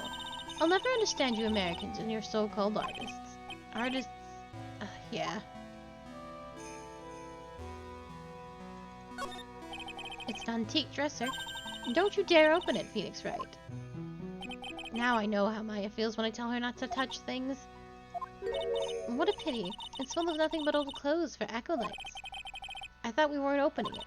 I'm from the prosecutor's office. I can do anything. Yeah, you can do anything. Stand up to it. Except stand up to a 9-year-old girl. Look at those wafer-thin mattresses. I'm sorry, Phoenix Wright. Wafer thin? Yeah, so you know, thin like a wafer. In other words, uncomfortable. That's how we describe things like these mattresses. I guess you must say wafer thick or something back in Germany. Not about these mattresses, certainly not. This door. When I was here 2 days ago, that weird lock wasn't on it. Those chains, it's almost as if they're guarding something inside that cavern. I've never seen a lock quite like this before. I have. I've seen locks and chains just like this before. They look just like the ones that guard a person's secrets during a psyche lock. I wonder if this lock is guarding something too. Dark secrets in a dark cavern. What took you so long? I thought even you'd manage to get here faster than this. Oh, Mr. Trite. I thought it was Maya.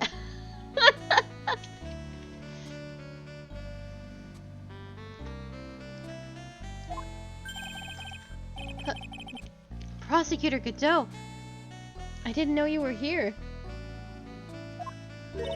Prosecutor? How come you didn't show up at the trial today? Huh. I could ask you the exact same question. But I had a cold, so I had something slightly more important than a common cold to deal with. the importance of which is something you have no hope of ever understanding. Enough! I believe I have the measure of you. You are the very worst kind of prosecutor. What could be more important than a trial? Who's the wild mare, Trite? This is Miss Von Karma. She was the acting prosecutor in your absence today. Ha! Well, I guess I owe you one then. But you can go now, Princess. It's time for the big boys to take the reins. Just who do you think you are? This case is mine. Hey, Philly, know your role and shut your mouth. I can't stand women like you. I'm only going to say this once, Lady Von Whippingberg. Go home. Phoenix Wright! What are you hitting me for? You deserve more cracks of the whip than that, Trite. What? You still don't get it, do you? You don't realize that you've set something in motion that you'll never be able to undo. There's something different about Godot today. I'm getting such a strong sense of something from behind that mask of his. Is it anger?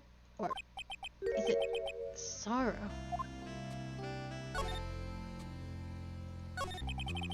You had some important business and that's why you weren't in court, huh? So what was it?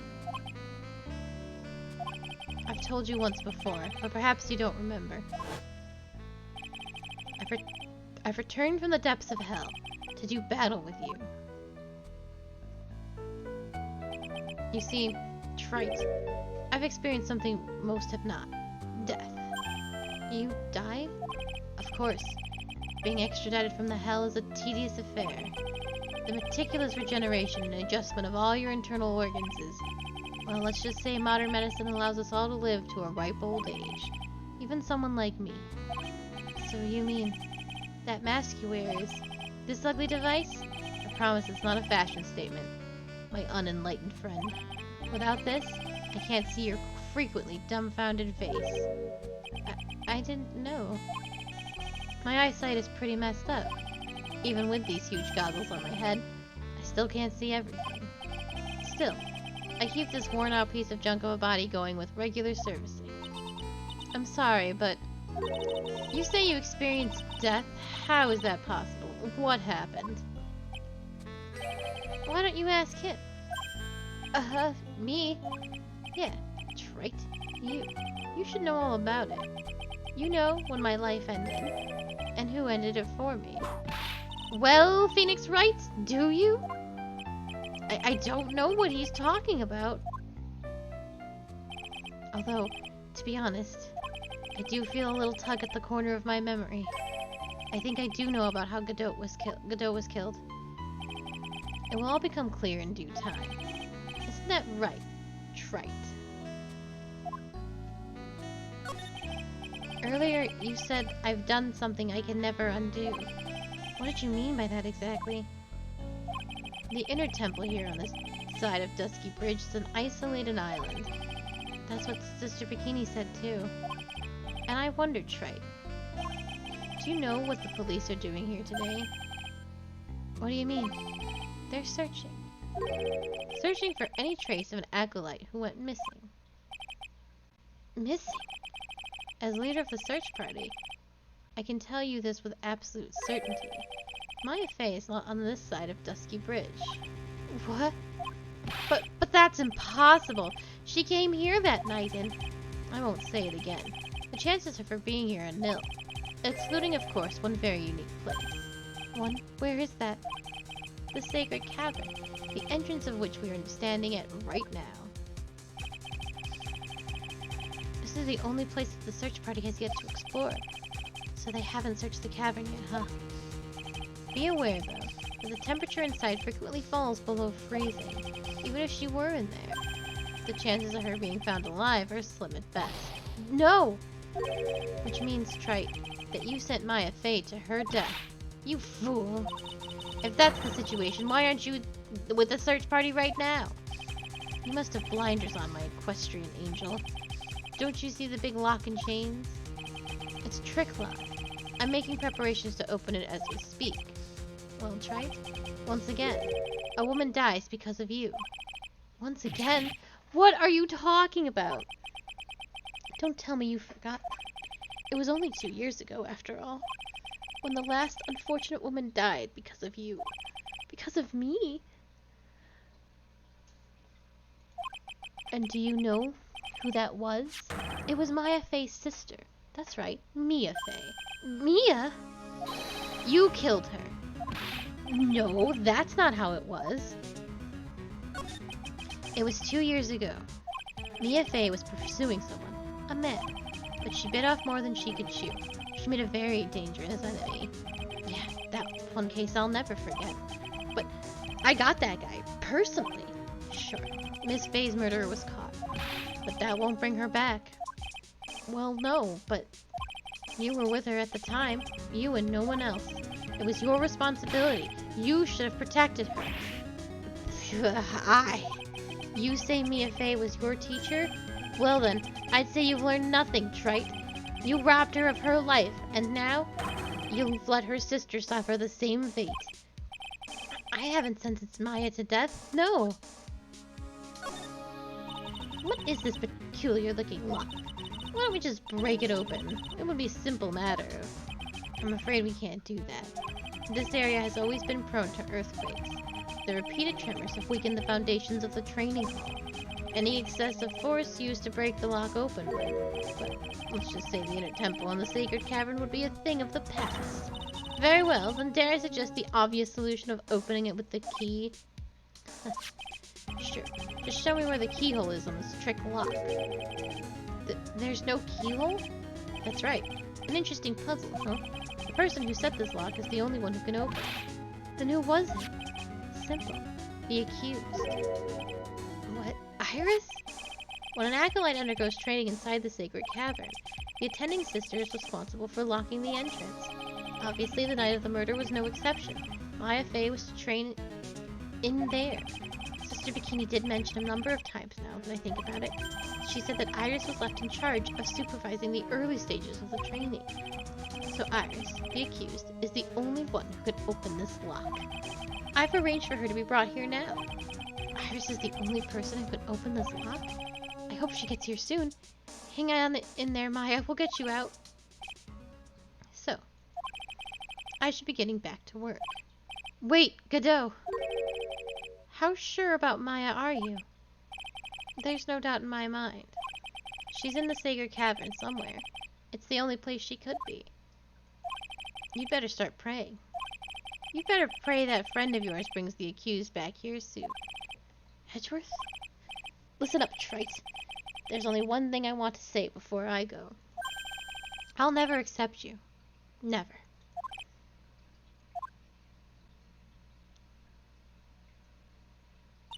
You should choose your friends more carefully, Phoenix Wright. That's what everyone says. Looks like I don't have much of a choice. I guess I'll just have to do what I can for now. Well, that was a lot, and I didn't really learn anything. I'm more confused than ever. I don't know. Should I or shouldn't I? Sounds like someone's talking to himself, but where's that coming from?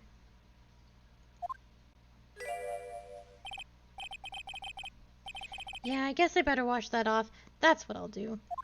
No, but I can't do that. I'm a detective. Ah, my brain. This is driving me nuts. Ah! Is something troubling you, Scruffy? But please don't whip me like that all of a sudden, sir. It was merely a simple greeting. A friendly tap on the shoulder with my whip. So what's up, Gumshoe? Was something on your mind? How did you know, pal? Perhaps you were trying to decide if you wanted to wash that off or not. How did you know, sir? Oh, yeah, I nearly forgot. You can't go through that little gate there, okay? You mean the one that says no entry on it? I, kinda already snuck in there. Is he trying to be clever or something? So what's behind there, Scruffy? A kind of garden-like garden. A garden? Yeah, anyway, it's under investigation right now, so keep out. I'm not telling you, I'm asking you, pal. You got me? Isn't it normally the other way around?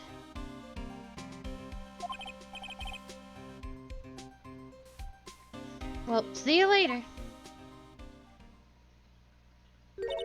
So, shall we adjourn to this garden, Phoenix Wright? Of course. What else would we do? I really want to know what Gumshoe was thinking of washing off.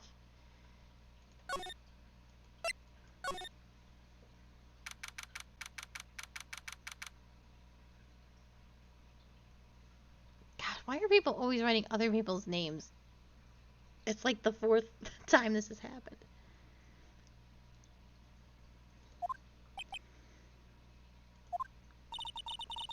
There's a strange feeling in the air. I wonder what it is.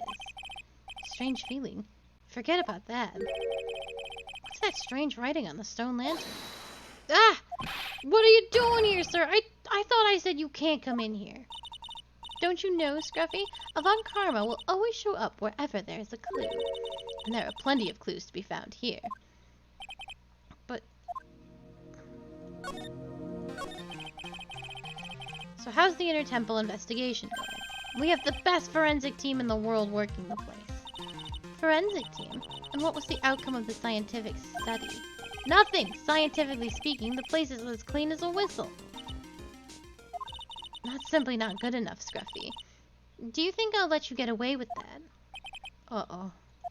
Well, there were a couple of things that bothered me when I first got here, sir. The stone lantern and the surrounding area that's not covered in snow, correct? They looked kind of fishy to me, you know, scientifically speaking. So I got the lab boys to look them over. The results were... it's kind of hard to say, actually. I guess I better look into them myself.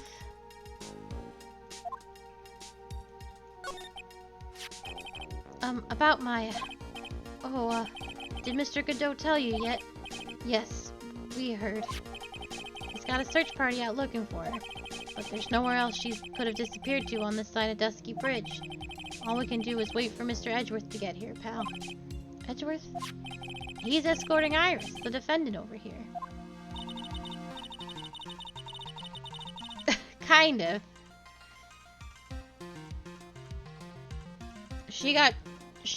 She was doing training, and there was a bridge, and the bridge got struck by lightning and caught on fire, and then no one could get over here.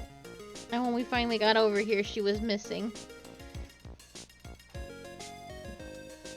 We'll have to wait, since she's the only one that can open the door to the sacred cavern.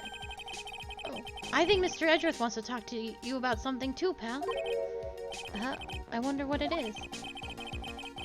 Just don't be expecting any good news when you talk to him. When I spoke to him, Mr. Edgeworth sounded so down, I felt like I was drowning. Sounds pleasant.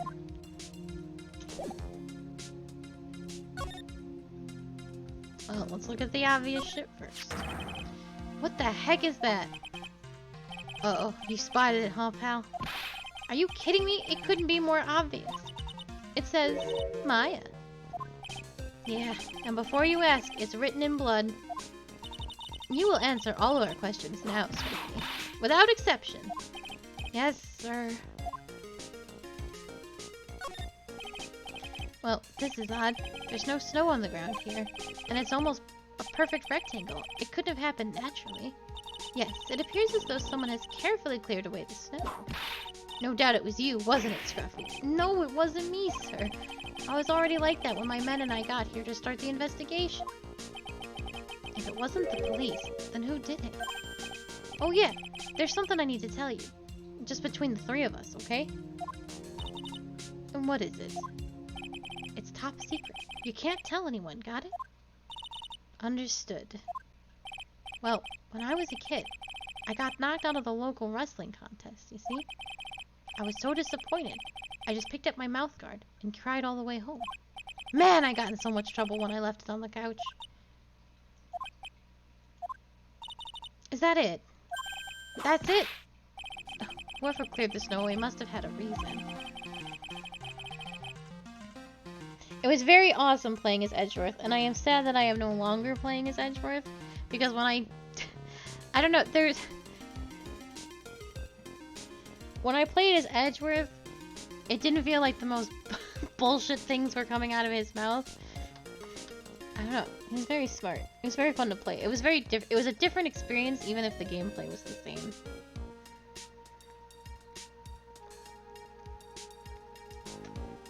It's like playing with the person that has the brain cell. It was very good. Although I can't even imagine to begin what that reason could be.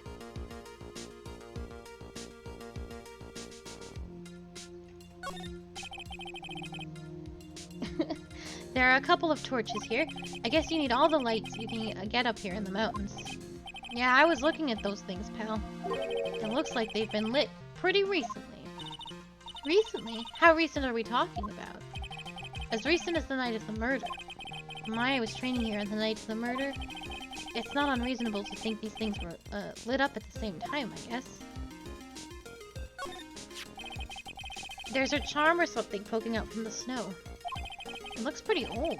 There's a leather cord tied to it, too. Apparently, it belonged to the victim. To Miss Elise Toinette? Yeah, there was a broken leather cord around the lady's neck.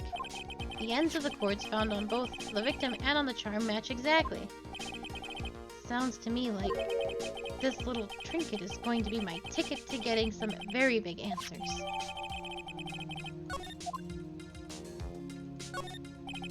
A little lantern and a little statue. It is certainly a quaint little garden. Oh. What is this huge bowl here for? Oh, I know this one. It's a water bowl, isn't it? Everything else is completely frozen over. But the ice in this bowl has been broken. That's true. I wonder if this has any impact on the case. Well, I doused my face earlier with the water in this. I was getting kind of sleepy. Next time you're sleepy, you need only come to me. Got it? Everyone's always touching shit.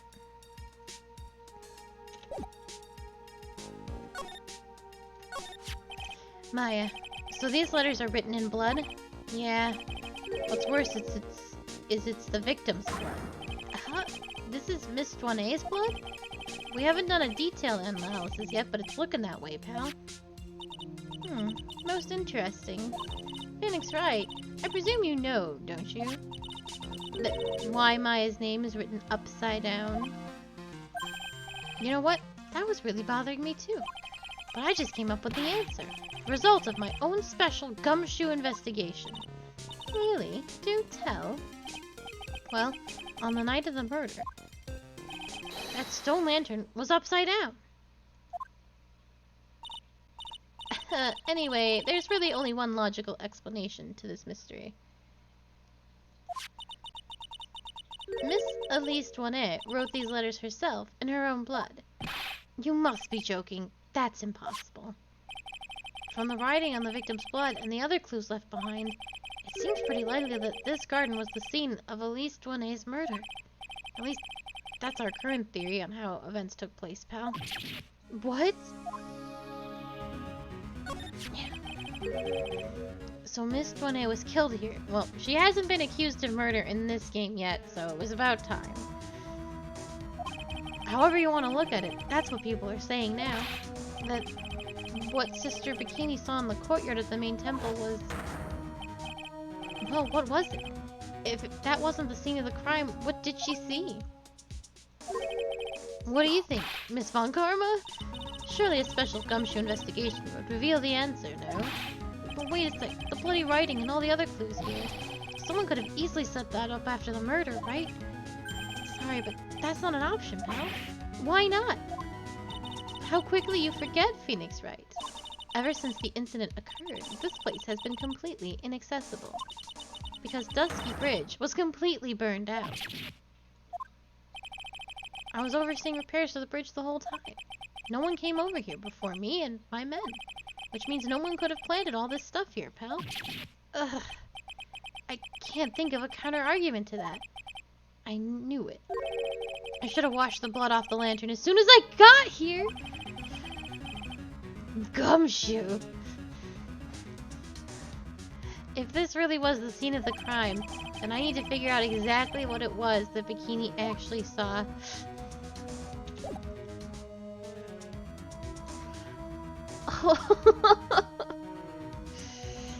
Gumshoe! You can't do that!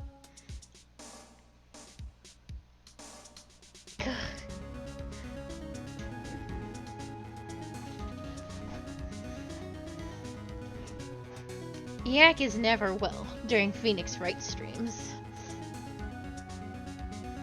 Need to get out of here.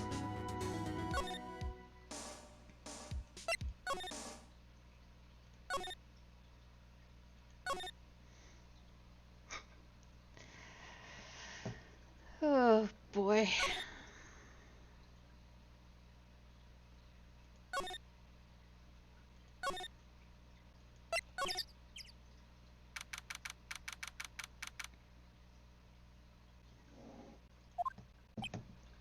Looks like no one's here.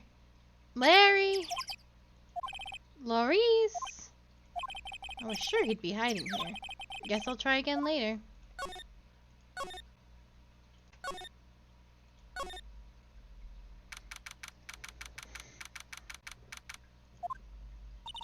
It seems you have a visitor. Mr. Wright! Iris, I'm really glad to see you. Godot managed to mobilize the police by claiming a state of emergency. Not him again. Never mind him. We've got to hurry unlock the sacred cavern. I'm sorry, Mr. Wright. It's my fault someone so important to you is locked in there. Mr. Edgeworth, can we finish our conversation later? Alright. Let's hurry to the inner temple then. I'll see you later, Wright. Wait, Edgeworth! I'm coming with you guys! Sorry, Wright. I can't allow you to come with us. What? I hate to be the one to break it to you, but Maya Fey is in a rather delicate position. What do you mean by a delicate position? This isn't simply a rescue operation, right? It's also an investigation. That being the case, we can't allow members of the public to interfere.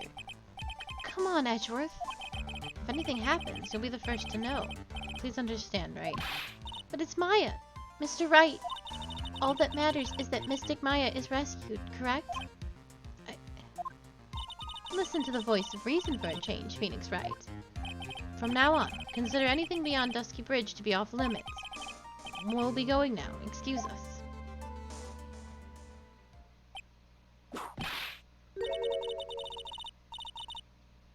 No. In fact, things have gotten even crazier. So...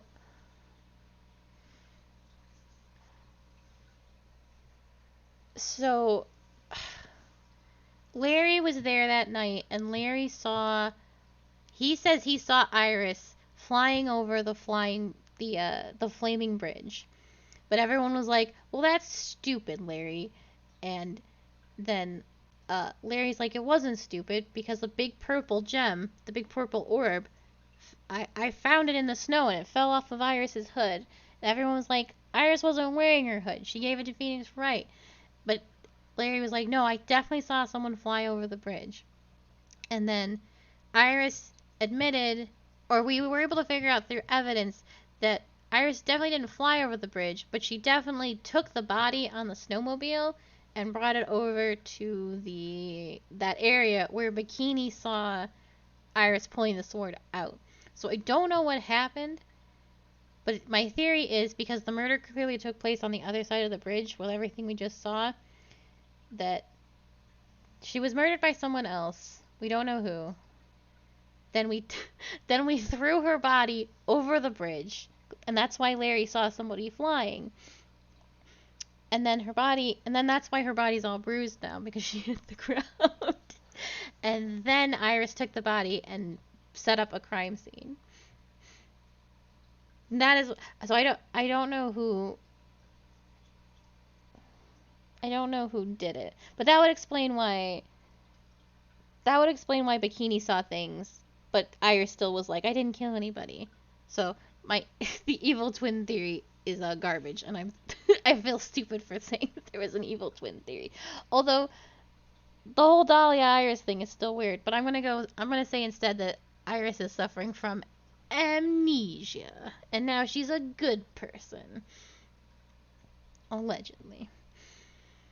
Anyway, this is no time to be standing around, Phoenix Wright. Are there other things that demand your attention? She's right. Thanks for reminding me.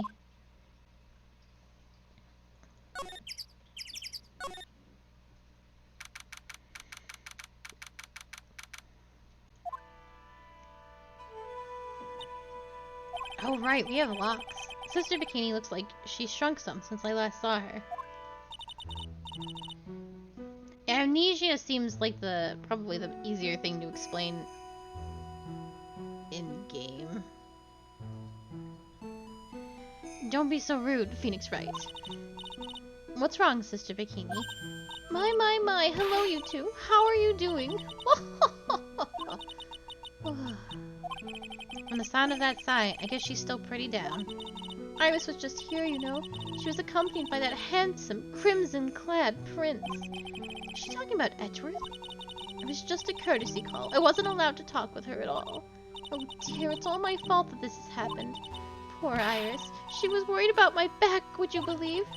What have I done to her? Only what you had to do, sister. You bravely and truthfully testified about what you saw. There's no shame in that. And we'll see to it that your testimony wasn't made in vain. Well, I don't hear anyone else saying that. Mr. Bluesuits doesn't seem to share your opinion, I see. Me? Oh, yes. You did great, Sister Bikini. Absolutely spectacular. You two are the only ones who've said that to me. I can't shake the feeling that I just became a shill to a shrew. Do you have a problem, Phoenix Wright? Sure, she was brave to testify so truthfully like that, but I know she's still hiding something. Guess it's time to break those psyche locks of hers. I guess it's time to break those psyche locks, according to Phoenix Wright. Take that!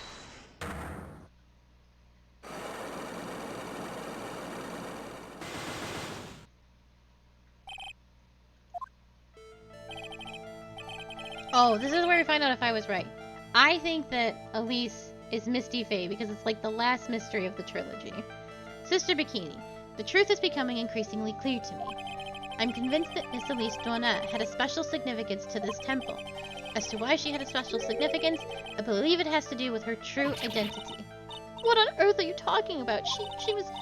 Mystic Elise was just an author of picture books. To be honest, I had my suspicions almost immediately after I met her. Suspicions? Yes, but I didn't have any evidence to support my theory, though. But now I do. This piece of evidence proves that Miss Doinet's true identity.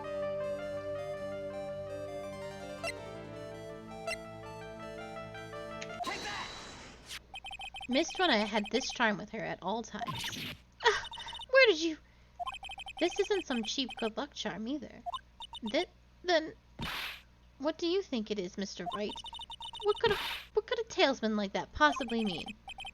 It's a talisman, is it? Interesting. Oops. This thing speaks volumes about who Miss Doinet really was.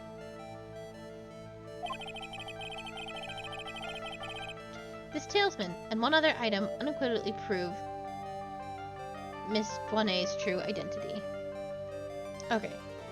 So this is the same symbol that was found on this thing. Take that! This painting is obscured by this gravy stain at the moment. But this scroll shows the master of the Kurain channeling technique. The crest at the top is a sign of the honorable title. The very same crest that adorns the talisman the victim carried with her. Oh. The crest is reserved for the master of Kurain. Who on earth told you that nonsense? I've got no idea what you're talking about. The new master, Maya Fey, told me. What? You mean that acolyte is Misty Fey's daughter? Yes. Are you sure? Yes. In fact, since her eldest daughter passed away, Maya is Misty Fey's sole successor.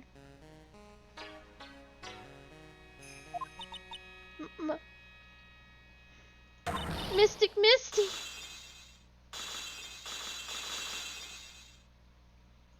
Yeah, I thought so. I knew with the purple gems, but... Mystic Elise graced us with her presence about a week ago.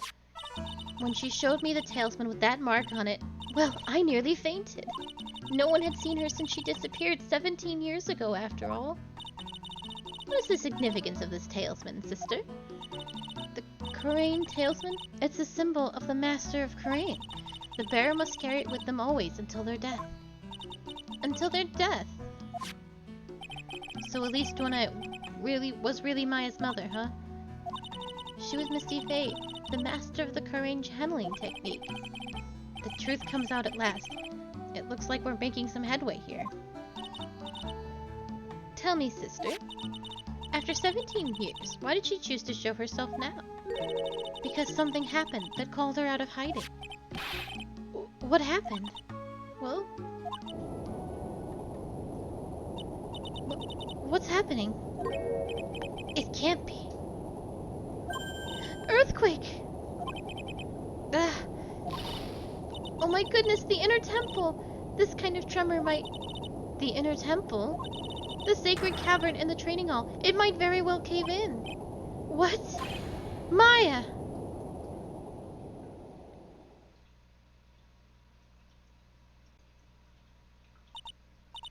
It seems to have passed. Well, we can't just stand here and do nothing. Let's go. Edgeworth can't deal with earthquakes.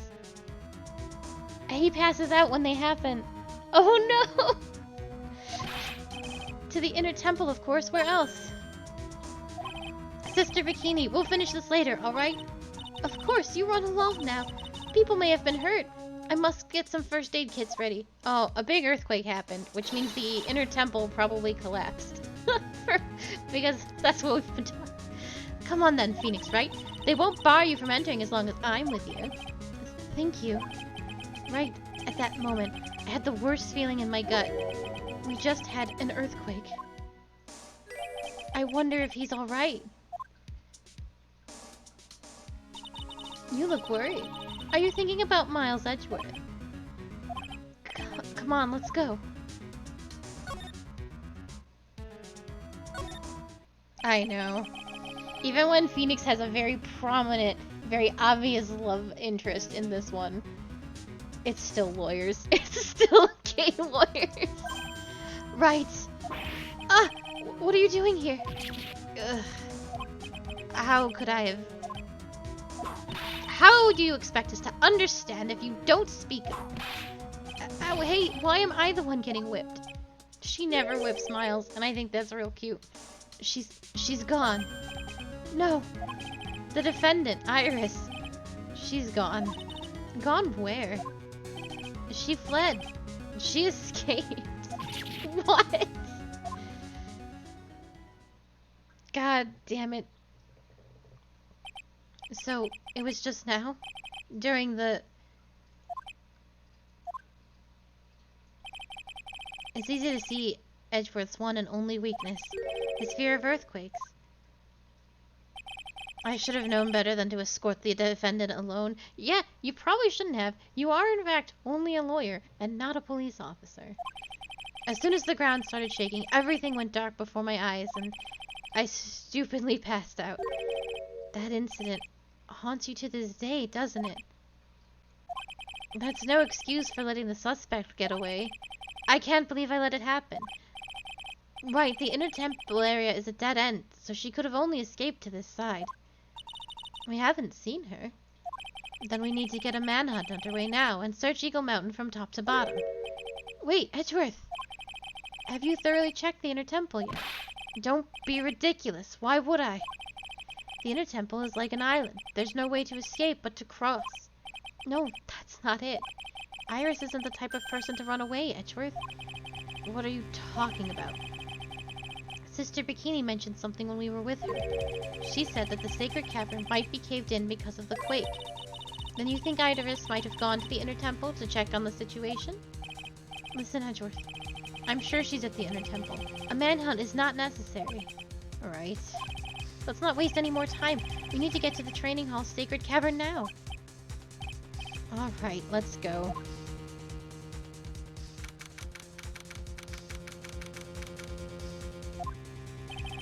Fortunately, the sacred cavern hadn't caved in, but what we found was something none of us could have ever expected.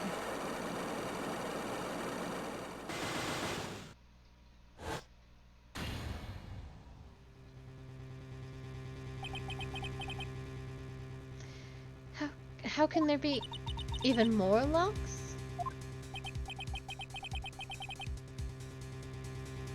What is the meaning of this?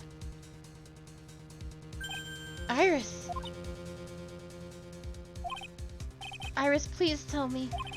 What the hell is going on?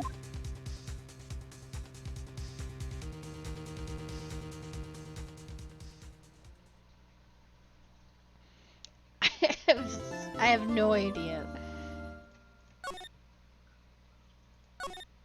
More investigation? Question mark? I guess so.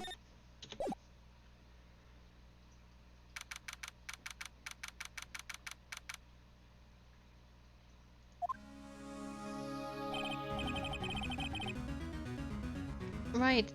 Is this what Godot was talking about? Yeah, the trick locks. Now then, Iris, please remove these at once. Mr. Edgeworth, I'm afraid I can't. It's not possible for me. What? During the earthquake, when the cavern was in danger of caving in, Iris escaped. And I know that there was only one lock when I last came here. So you're saying that you can't undo the new locks? Yes. If only I was stronger. Edgeworth, how are you feeling? You look a little pale in the face. Like you're one to talk with your face all green. Miles Edgeworth, go and get some air. I'll watch over the suspect. You go and get a grip on yourself. Don't be ridiculous. I'm perfectly... There's no telling what sort of mistakes you could make in your current state. Go and get some rest. That's your only concern now, Miles Edgeworth. Understood. I'll handle the investigation in the garden. You take care of things here. Edgeworth. He's got so much pride that he's probably off crying in the corner of a garden. Pride is simply another trap that hinders us in our lives. That said, one must have pride to be effective on the job. At any rate, it seems that this is where we part ways, Phoenix Wright. I'm going to stay here and see if I can't help solve these bothersome puzzles. I see. Well, thanks for your help. Now then, do you mind if I ask you a few things, Iris? No, not at all.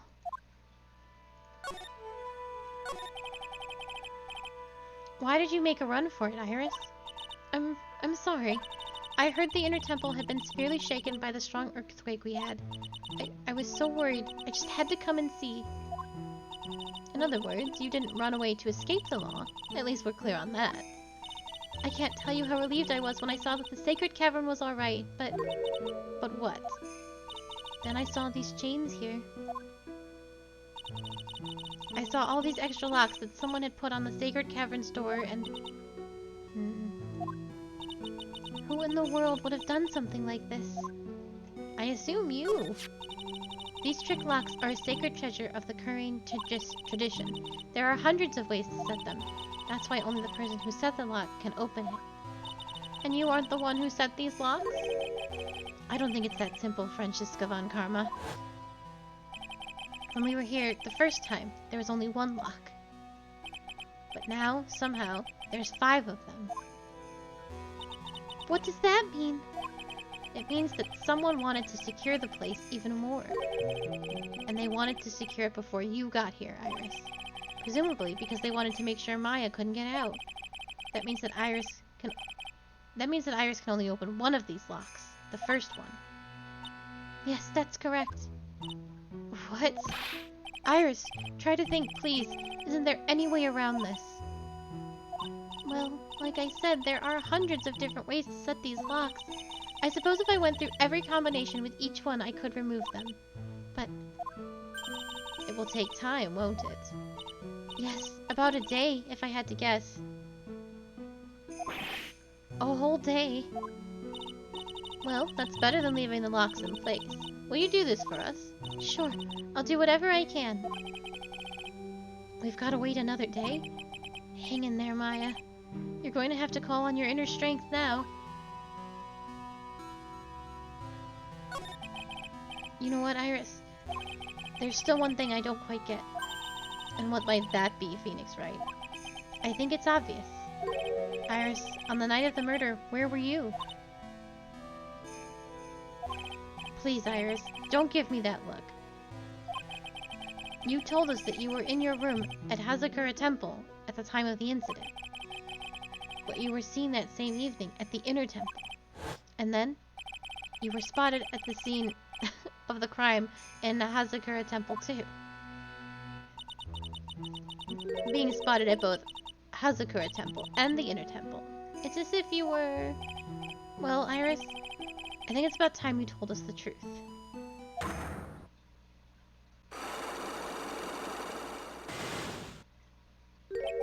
I knew it.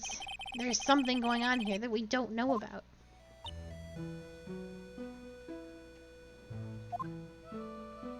I don't know. I don't think I can read that. Well, I have to. There's probably no... Well...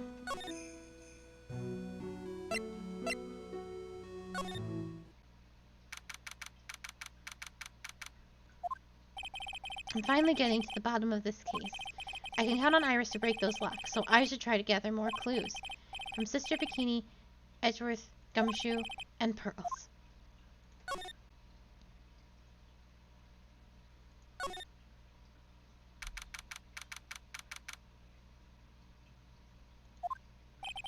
It's weird that there's no one around all of a sudden. It sure gets quiet up here in the mountains when you're all on your own. Speaking of alone, I guess I should go check out that shack just down this path. Maybe I'll find Larry there, sulking again.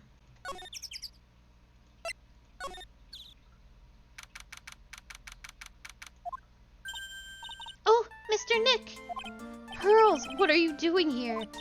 Nothing. What about Mystic Maya? Is she alright? Well, we don't know yet. Oh, I see. Hey, what do you think you're doing here, Nick? Larry. This is the loser shack, where losers get together to lose themselves. This is the what? Hey, we find comfort in each other's failures, okay? You got a problem with that? Look, Mr. Nick, Mr. Larice did a picture of me. That's, great, Pearls. We're going to gather firewood. We'll be cooking some half-rotten potatoes over a miserable little campfire. So stay out of our way! I don't believe this. Why can't he try getting fired up over becoming a better man? No one believes a word I say anymore. Listen to me, Pearl. You don't want to trust this kind of guy, okay? He'll only let you down. Oh, Mystic Maya.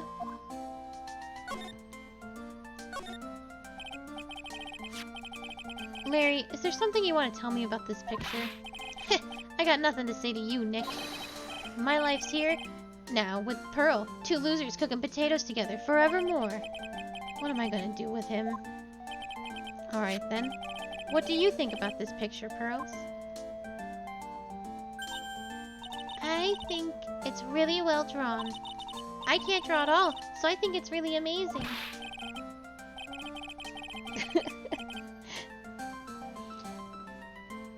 It's the don't trust anyone, not even yourself meme. See? Someone appreciates it.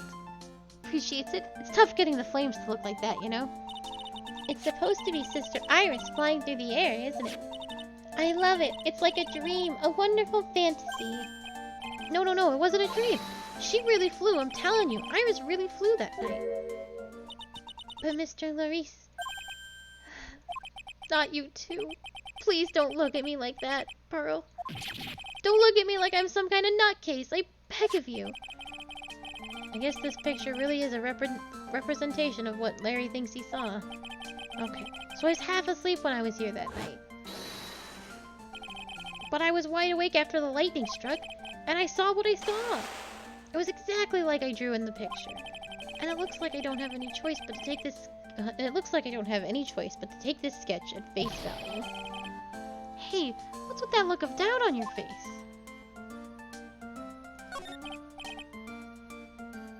Pearls? Yes, Mr. Nick?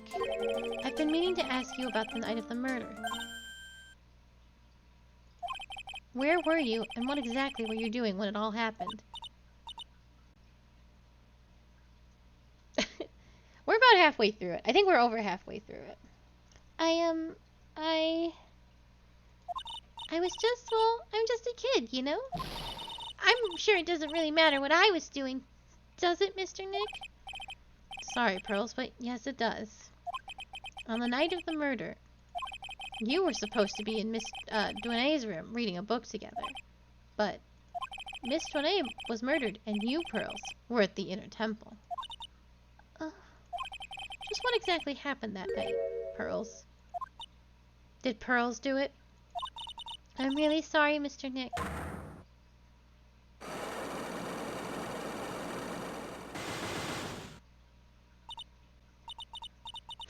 I have been a bad girl. That's why I'm being punished. What are you talking about, Pearls? My spiritual power. It has disappeared. What? Her powers have disappeared? Pearls did a murder! What do you mean your power has disappeared, Pearls? It's all over for me. A spirit medium who can't channel spirits is like a painter who can't paint. Hey, what are you looking at me for?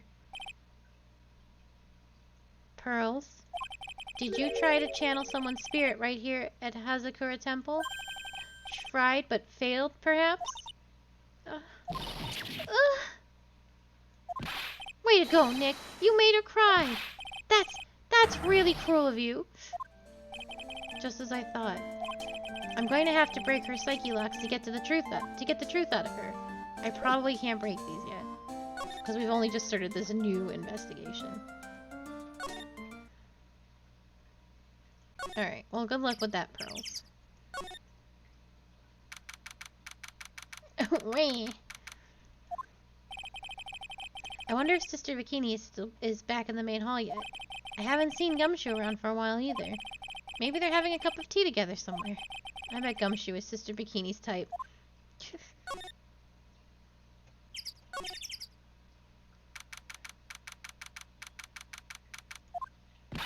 Well, what's the damage? How is the sacred cavern? It looks like it survived, but we have a bigger problem now. I told Sister Bikini all about it. About the 5 locks that were stopping us from getting inside the sacred cavern. But who could have done that? The only people who know how to get those trick locks are those of the Korean tradition. We have Iris at the sacred cavern trying her best to open them for us right now. Actually, there's something I've been meaning to talk about with you, Sister Bikini. Oh yes, we were in the middle of a chat, weren't we? Yes, you were telling me about how the master of the Korean disappeared 17 years ago. I want to know why Misty Faye suddenly appeared at this temple. It was about a week ago when Mystic Misty arrived. After she showed me the talisman that proved she was the master, she said, "Someone is trying to destroy the Korean tradition's main family line. I'm here to put a stop to them." Someone was trying to destroy the main family line? There is only one heir to the title of master at any time, and it's usually the eldest. That child becomes the new master of the Korean, and her daughters the main family. All other mediums become branch family members with no hope of controlling the clan. That's why nothing has changed throughout the history of the clan. Branch families always have and always will plot to erase those of the main family line. Is the power of the master worth this much bloodshed? You believe in the technique, don't you, Mr. Wright? You know its power is real. Yes, I do. It's been 2 years since I first met Maya. In that time, I've seen her channel the spirits of the dead plenty of times. During the Maesta Mask case. And during Maggie Bird's trial, too. Thanks to Maya, Mia's always on hand to help out when I need her the most. The current technique has made a huge difference to the world, you know. I mean, the ability to commune with the dead, that's true psychic power, you know. Members of the tradition have always been there, behind every important leader. Who wouldn't respect such tremendous skill? I suppose so, but with all that power and influence, I kind of expected you'd be really rich by now.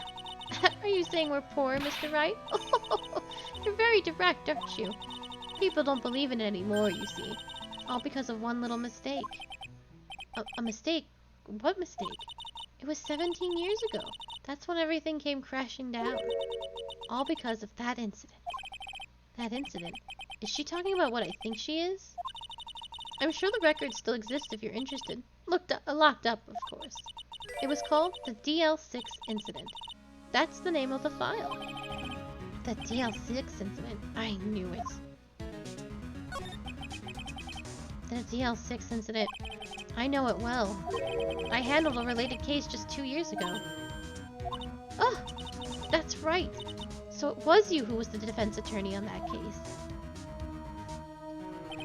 A murder that took place 17 years ago. It was the first time in the country's history the police ever used a spirit medium. The idea was to channel the victim's spirit to learn the identity of the murderer. And the medium who performed the channeling was Misty Faye, Maya's mother. Through Mystic Misty's channeling, the name of a certain man surfaced. Armed with that as evidence, the investigators were spurred into action. But that man, he was found not guilty. Wasn't he? That's right, he was. And the case remained a mystery. In other words, we failed. It was the first case the world had ever seen the Korean tradition openly involved in. It was all over the media, the public, the judiciary, the people of Korean village. Everyone judged her. Everyone said Mystic Misty's powers were a sham. And then she just disappeared, vanished, while everyone still thought of her as a friend. But I know the truth. Misty Faye's spirit channeling wasn't a sham at all. Of course it wasn't. And since you managed to reveal the truth, we're finally making a comeback. The Korean tradition is starting to recover at last. But with the new master wielding the power of the clan, does she mean Maya?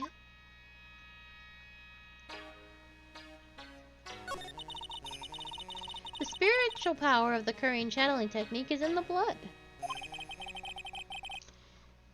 Maya's told me the exact same thing before. We, women of the Fae clan, have always been spirit mediums. It's because the power to communicate with spirits flows strongly through us. According to Maya, only the women in the family can inherit that power.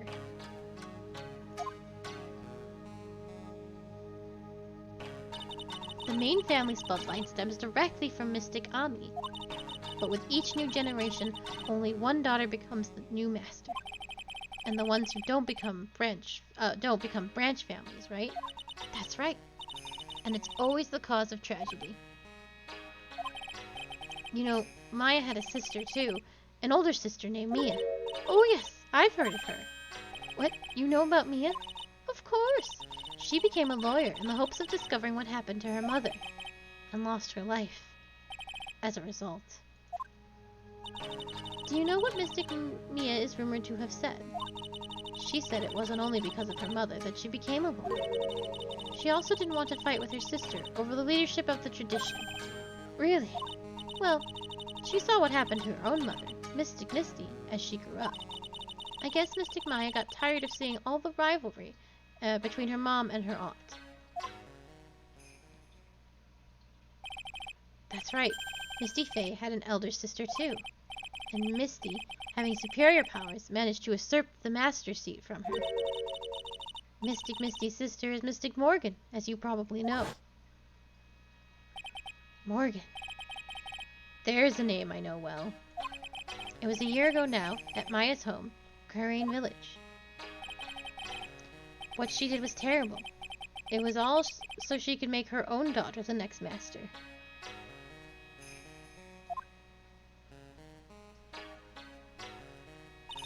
I suppose if you know about Mystic Morgan's daughter, then you must already realize that Iris... Huh? Iris? What's Iris got to do with any of this? That Iris is Mystic Morgan's daughter. What?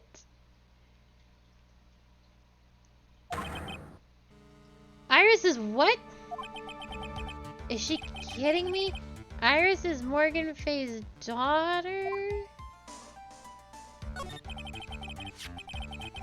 How is that possible?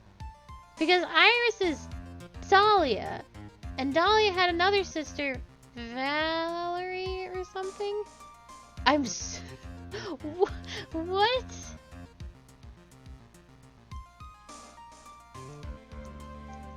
I wonder...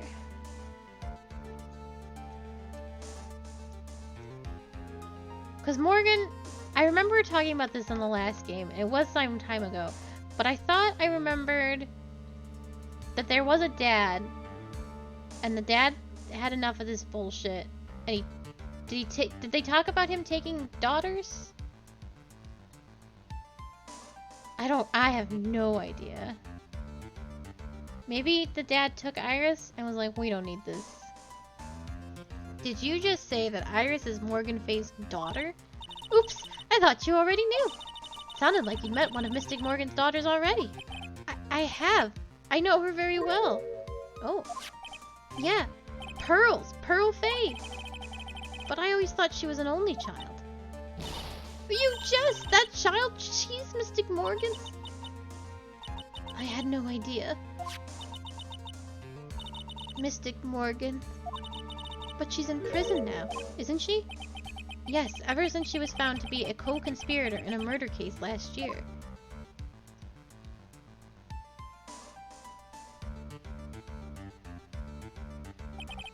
It was all done to set Pearls up as the next master. I see. So I've been wrong all this time. Mystic Morgan had 3 daughters, not 2. Wait, what? 3? Yes, Iris, her twin sister. Damn it, I was right. I backtracked. Iris, Dahlia, and Mystic Pearl. What? Twin sister? Damn it, I did call it, but then I thought that was stupid. I called it yesterday. Oh, didn't you know? It all happened 20 years ago. After the clan leadership was taken from her by her sister, Mystic Morgan's life crumbled. It wasn't many years later that Karun's reputation hit an all-time low. When Mystic Morgan's husband realized his wife would never become the master, he left her and the village, taking their twin daughters with him. How awful. He was a jeweler, you know. In the end, he remarried, and that's what happened. He decided to give one of his girls up, to be looked after by us, here at the temple. That was Iris, you see. It's unbelievable. If Iris has a twin sister, could it be? Is it she? Could you tell me one more thing, Sister Bikini? What was the name of Iris's sister? I'm sorry, Mr. Wright. I just can't remember. All I can recall is that her father was a jeweler. Well, that's a clue, I guess. A jeweler. Thank you very much. You've helped clear up a lot of details. Pearls had 2 older sisters, huh? Yes, that's right. No doubt it was all because of Mr. Morgan's anger towards the main family. Anger? What do you mean? Her twin daughters were taken from her by her jeweler husband, but even that couldn't destroy her dream that a child of hers would one day lead the clan. That's why she had pearls. It seems that the incident here was the result of Mystic Morgan's anger. It was able to break free of the bars that confine her. So Iris has a twin sister. The plot thickens. Does it? But this information will be useless unless I can flesh it out a bit. I need to ask more questions and get some more info. I'm very upset with this game right now. Fucking twins. Evil twin.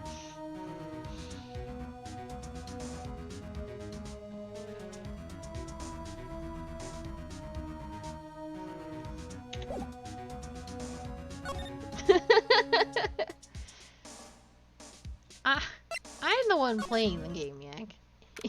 You don't have to bear witness to any of this. You have self-inflicted this game upon yourself.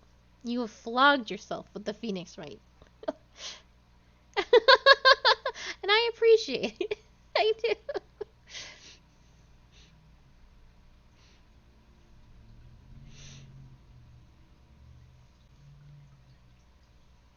This game is dumb as hell.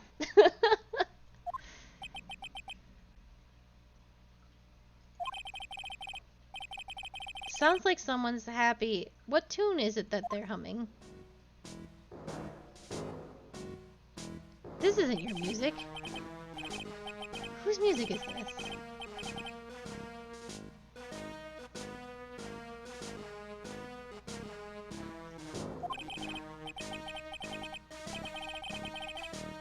I don't want to sing, so we're just gonna let this play out.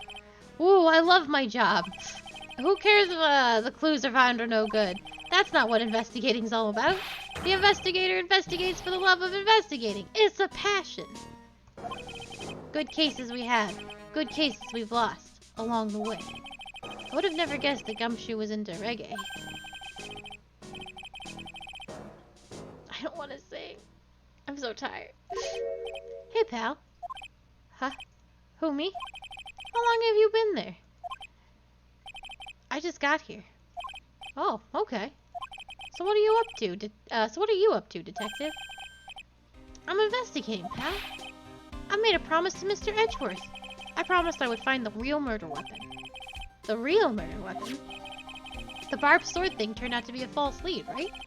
I'm giving it my best shot here, but I still haven't turned up any clues. I just found these weird scraps of paper. Looks like a letter or something. Doesn't seem to have anything to do with the case, though. A letter?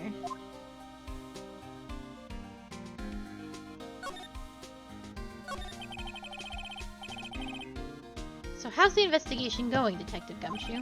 I don't know if I should be telling you, pal, but I guess it can't hurt. Looks like the murder took place in the inner temple garden.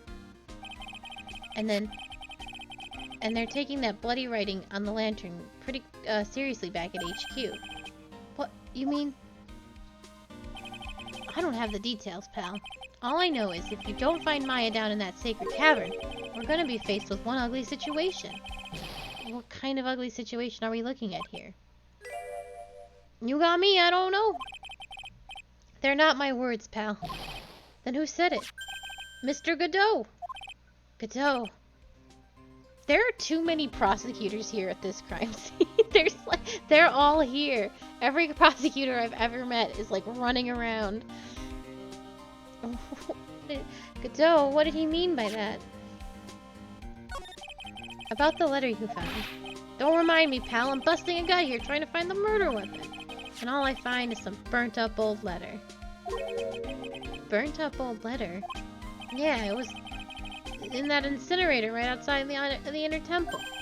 The incinerator? I knew it. I knew I wasn't imagining it.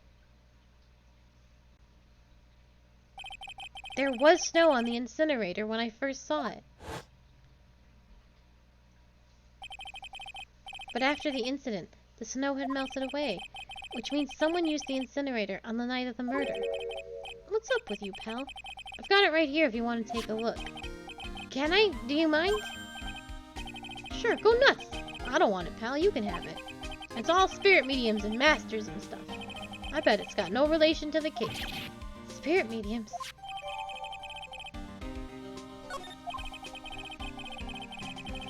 Thank you, Q. Hey, Q, it was evil twins.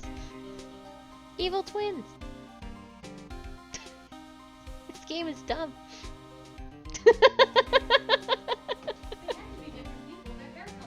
Yeah, their hair is different. How stupid of us.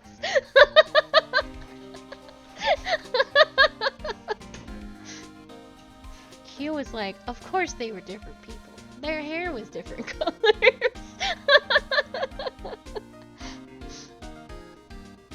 Ugh.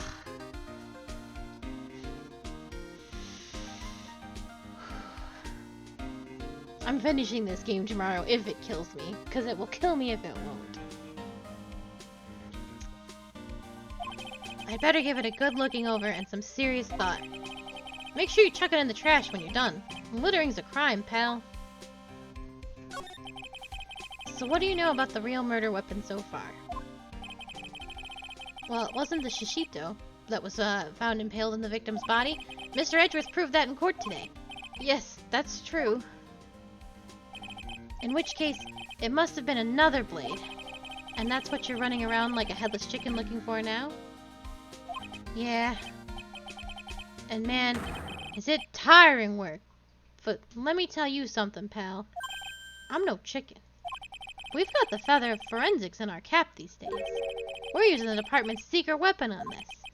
The secret weapon. What's this secret weapon of yours? You want to know? You've got to think scientifically, okay? Alright. The murder weapon was a sword. Swords are, scientifically speaking, made of metal, right? Any questions so far? No. I know what he's gonna say, but I'll let him look smart. So what's the perfect tool for the job? Ta-da! A metal detector. Raise your hand if you didn't see this coming from a mile away. Well, you want to give this scientific investigation a go? Me? I've been using this thing for hours now. It gets pretty boring after a while. Why don't you give it a try? I don't know. Should I help Detective Gumshoe out or not? Sure. Come on, pal. It's good fun, I'm telling you. Alright, then I guess I'll give it a go. Like I said, this is the department's most advanced gadget. The absolute best. It's so sensitive, you could make it cry. It's so high-tech, you could skydive off of it. Oh, bother. So now I'm going to tell you how to use it. It's possible the real weapon is around here somewhere, right? Sure, that's what we're trying to find out. Right, so first, let's turn the detector on. That's the sound of metal detector signal bouncing off something metallic. Next, move around to give this courtyard a good look-y see, pal. Don't worry. Thank you. And when that happens, press enter. Oh no, I got distracted. I didn't read the instructions. Take a good look at anything and everything that seems suspicious, okay, pal? God damn it. Looks like there's something round buried in the ground here. Don't touch that, pal! Huh? What is it? It's a trap. People set them off to catch us detectives. They're real nasty. A trap for detectives? You mean like those fierce traps with sharp teeth that are supposed to snag your leg? Yeah, those! I got my finger caught in one of those ones. Your finger? There was this bit of cheese and it looked so tasty. I reached out and then BAM! I'm not sure I know how to respond to a story as stupidly pitiful as that. I really can't look at that? It's not a trap! Oh, I'm angry. Alright, fine.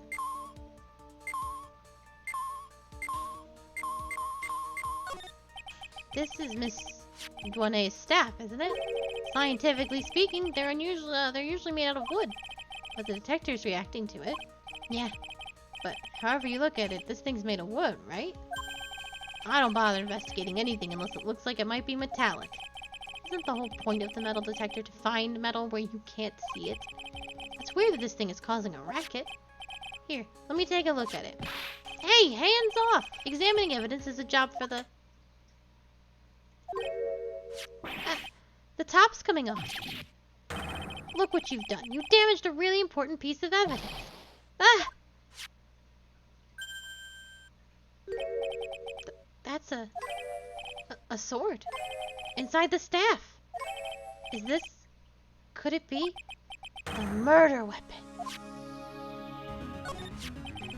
I had never guessed there'd be a sword concealed in the victim's staff. They call this kind of thing a sword cane, pal. This one's a real gem. The workmanship on it is really something else. Thank goodness it wasn't a cane sword, or else the victim would have stabbed her own foot. I officially give up on trying to figure out how Gumshoe's mind works. If the real scene of the crime was the inner temple garden, then why was this sword used to kill the victim found in the main hall courtyard? Hey, Gumshoe, who knows about the hidden sword? No one. Even the police didn't know about this until I discovered it just now. Well, as they say, there's no team in Gumshoe. It doesn't look like there are any traces of blood on it. Then I guess this isn't the murder weapon, huh? No, no, no! I'm sure someone just wiped it off after the murder. Yeah, of course. This thing's definitely the murder weapon. Good job, pal! It's about the same length as the shishito, too. This must be the murder weapon. Okay, I'm gonna run it over to forensics. There's gotta be some traces of blood left, even if most of it has been wiped off. See you later, pal.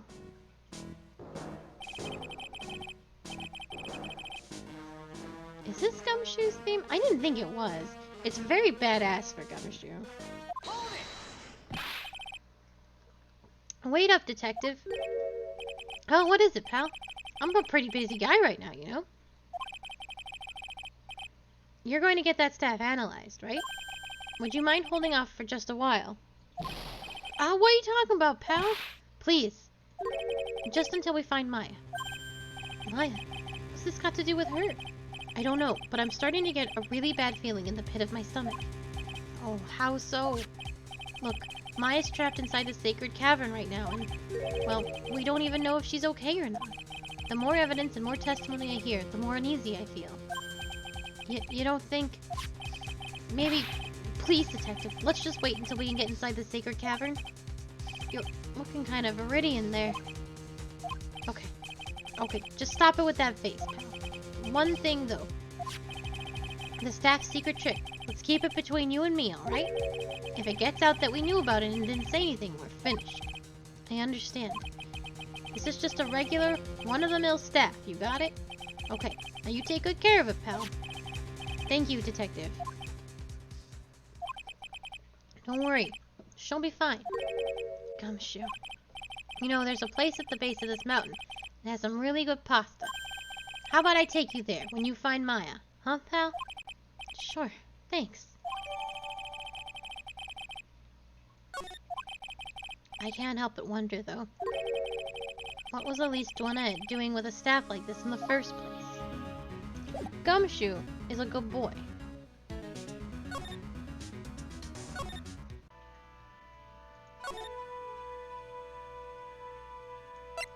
Oh no, we were just there. Oops.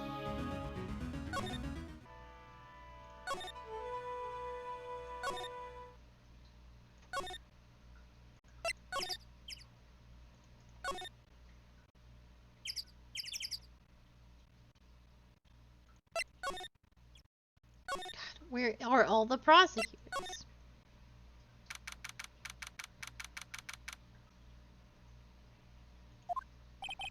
The cops are still combing the place. They look pretty nervous. I'd be nervous too. It's gotta be a tough job. Especially with someone giving you the evil eye the whole time. How could I have done that? Wow, I can't believe it's still bothering him. Edgeworth? Ah! Hey, don't you dare run away!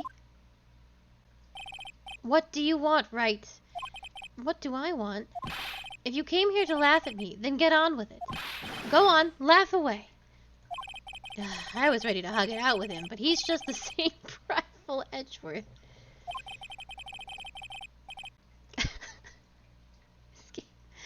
You went back to the Criminal Affairs Department, right? You said you wanted to look into something concerning Iris. Yes. And thanks to what I found, I was reminded of something terrible. Oh. You guys are putting a lot of effort into the investigation of the garden here. There's a high chance this is the actual scene of the crime, that's why. You mean because of the writing in blood and the talesman in the snow? Exactly. As you know, those things couldn't have been planted here after the murder.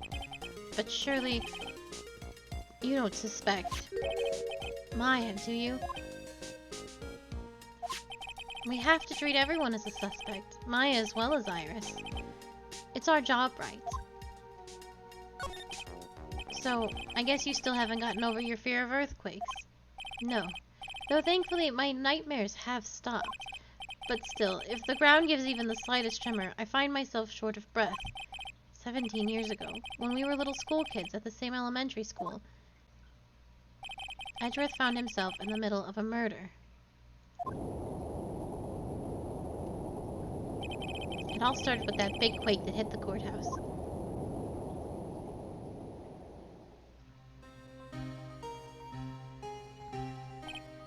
Yes, I was stuck in the elevator with my father, who was a defense attorney.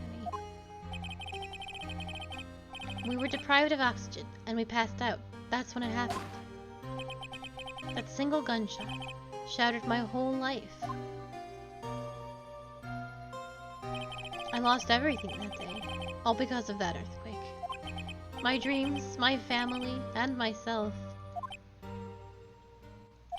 It's been more than 17 years now, and that case was finally resolved 2 years ago, right? You think I don't know that? I was there, but it was such a shock. I never imagined I could be so wrong about myself and my life. I'm sorry, Wright. There's nothing else I can say. Not after you chose to become a lawyer for my sake. And not after you saved me. Edgeworth, you're stronger than you think, so no more of this self-pity, okay? There was something that bothered me about her from the moment we met. I felt like I'd seen her somewhere before. No, wait. Not somewhere. I felt like I'd seen her in court before. So you went back to the Criminal Affairs Department to look for her file. Yes, I checked over every case file I've ever worked on. And I was right. I had seen her face before. 6 years ago. 6 years ago? It was my first appearance in court. And as cases go, it was my worst nightmare. So who is she? I'm sorry, Wright. I can't give that information away to a member of the general public. What? Why not? It might be a crucial piece of the puzzle that solves this case. The woman I knew was the daughter of a jewelry store owner. She had nothing to do with Iris and Hazukura Temple, and neither did the case. No, that woman is completely unrelated to this murder. Unrelated? Yes, I can say that with complete confidence. You're wrong, Edgeworth. She's totally related to this case. I need to fill Edgeworth in. I need to explain the connection between Iris and the woman Edgeworth knew.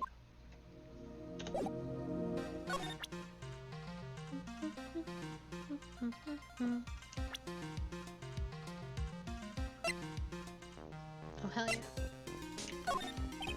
Hey, Edgeworth. Did you know that Iris had a twin sister?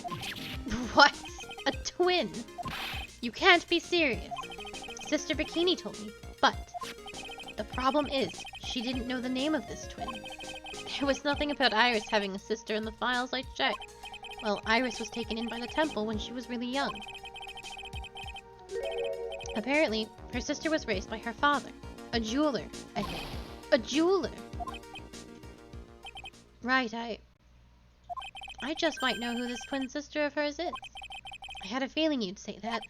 Let me guess. Her name is Dahlia Hawthorne, right? Yes, exactly. Please tell me what you know about her, Edgeworth. Please.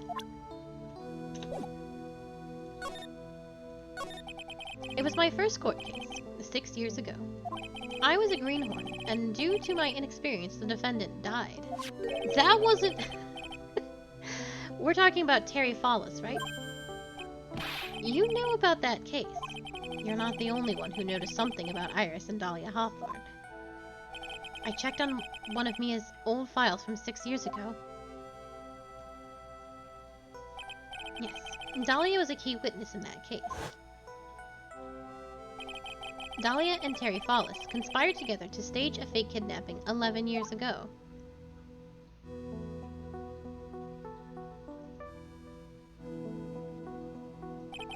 They stole a jewel worth $2 million from Dahlia's father, a jeweler.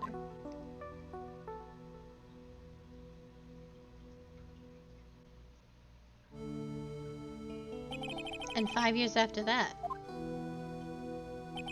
she murdered her own sister, Valerie Hawthorne, to keep her from talking. Her sister. Well, her stepsister, actually. They weren't blood related. Valerie was the only daughter of Dahlia's father's second wife. Oh. And this is when she entered my life. The woman who tried to kill me.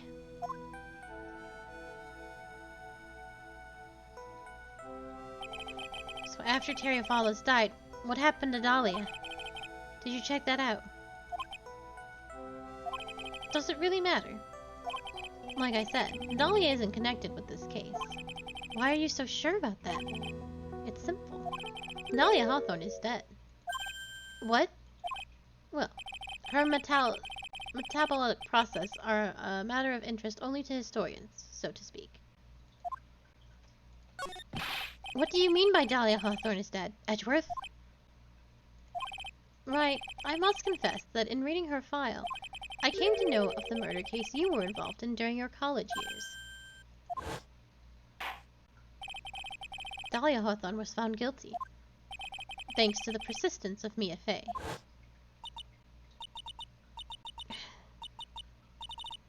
Mia Fey! Mia Fey!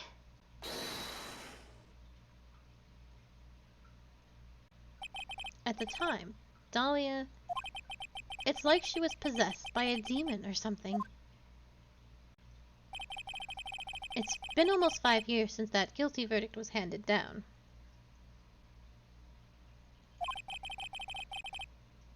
And her sentence was finally carried out. She was executed last month. She was executed?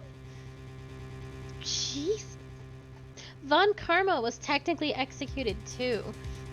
They just, doesn't matter what you did. You do a whole die.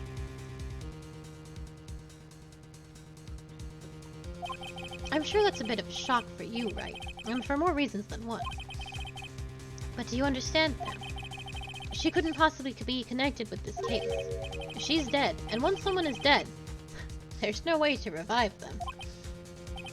There's no way to revive the dead? I wonder. It seems you're not aware of the other connection yet, Edgeworth. And what is that? It's about Iris and Dahlia, Hawthorne's mother. And what's their mother got to do with any of this? She's Morgan Fay, a spirit medium from a branch family of the Kurain channeling technique. Did you say Kurain channeling technique? Do you know something about him? Oh yes, I know it's connected with that fraudulent spirit medium. Fraudulent? I was involved in another nightmare 17 years ago. I was caught up in the middle of a murder investigation. The police didn't have any leads. They were stumped, and that's when they called her in. She was a very famous medium and the master of her channeling school. But you know what happened? As a result of her efforts, an innocent man was accused of murder. She and her powers, they were all fraudulent. Edgeworth, go to the police records room. It's all in there. All you have to do is check the DL6 incident case file and you'll know. Of course, how could I forget? Edgeworth was the victim in that case. Edgeworth, you'll understand someday. And then you'll see that the Kurain channeling technique is real.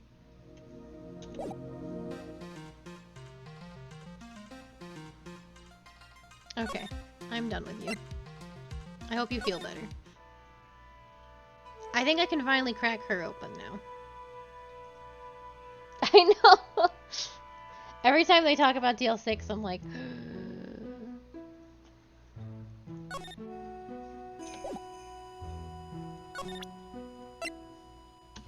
I'm gonna crack this girl open like a delicious pistachio.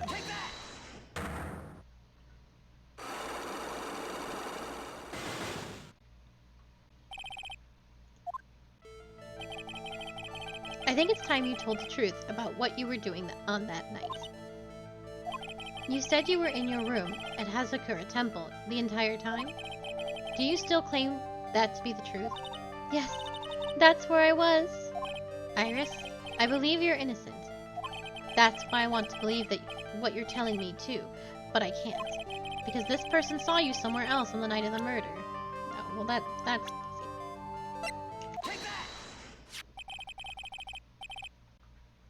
I'm talking about Sister Bikini, of course. Sister Bikini. Her testimony in court today was very clear. That night, I was helping an acolyte with her training in the inner temple, but, well, as you can see, my back likes to act up violently. So I left Iris to help the acolyte and returned to the Hazakura temple. Sister Bikini didn't just see you, she spoke with you. You two talked about Maya's training that night. So you see, Iris, you were there at the inner temple on the night of the murder. That's very impressive, Mr. Wright. The acolyte's actual training was due to start after 10 o'clock that night. I left the main hall early so I wouldn't be late. What time was that? Let me see. It takes about 20 minutes to walk between the main hall and the inner temple, so I would have left at about 9:40 p.m., I think. I'm sorry, Iris, but mine just doesn't suit you. Huh? Now you're saying you left the main hall at 9:40, but what you say doesn't add up with this.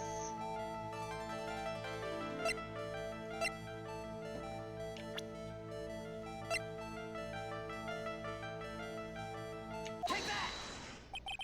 You yourself testified to the contrary, don't you remember? You said you rang the lights out bell at 10 o'clock that night. Oh! Plus, only moments before you rang the bell, you were seen at the main hall by the most reliable witness I have. Who's that? Me. Mr. Wright. We even spoke a little that evening. That's when you gave me this. Surely you haven't forgotten. No, that's right. I remember. And that brings us to another puzzling fact, Iris. At 10 o'clock on the night of the murder, you were seen in 2 different places at the same time. It's time you told me exactly what's been going on, Iris. So far, I've managed to prove 2 things. First, on the night of the incident, you were at the inner temple. And second, at the exact same time, you were ringing the bell at Hazakura Temple. There's only one possible explanation for this apparent impossibility. 2 of them. On the night of the incident, you were seen in 2 different places at the same time, which means there must have been 2 of you. I can't think of any other explanation, Iris. But that's crazy. How could that be? There's only one of me. It's impossible. Impossible? I wonder.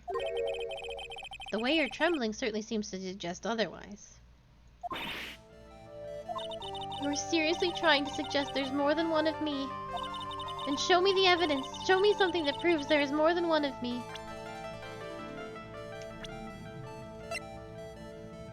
Take that! I have a firm grasp on this situation now, Iris. You have a sister, don't you? A twin sister, perhaps? Ugh! That's right. Dahlia Hawthorne. A woman I know only too well. I had no idea you knew of her. Very impressive, Mr. White. But she's no longer... Yes, I know. Her sentence was carried out recently, wasn't it? I'm sorry. Thank you. There's no need to explain now, is there, Iris? This second you, who was here at the temple on the night of the murder. It was your twin sister, Dahlia Hawthorne. But you just said it yourself a second ago. My sister's dead. Have you forgotten that? Have you forgotten this, Iris? This is a channeling dojo, a training ground of the Korean channeling technique. That night, someone channeled Dahlia's spirit, and you knew about it. And that's the secret you've been trying to hide from me. It was pearls! I assume it was pearls.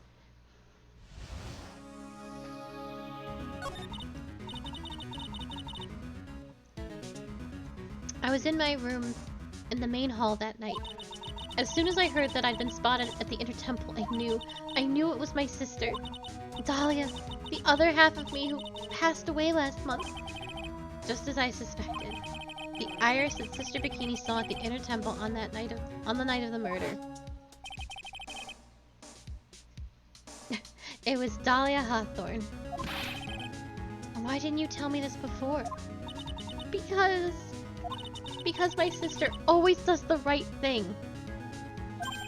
Excuse me? And because I mustn't get in the way of what she's trying to do. I already betrayed her once before, I can't do it again. You betrayed her? What do you mean? That's why I have to accept that I may be found guilty. It's the only way. What is she talking about?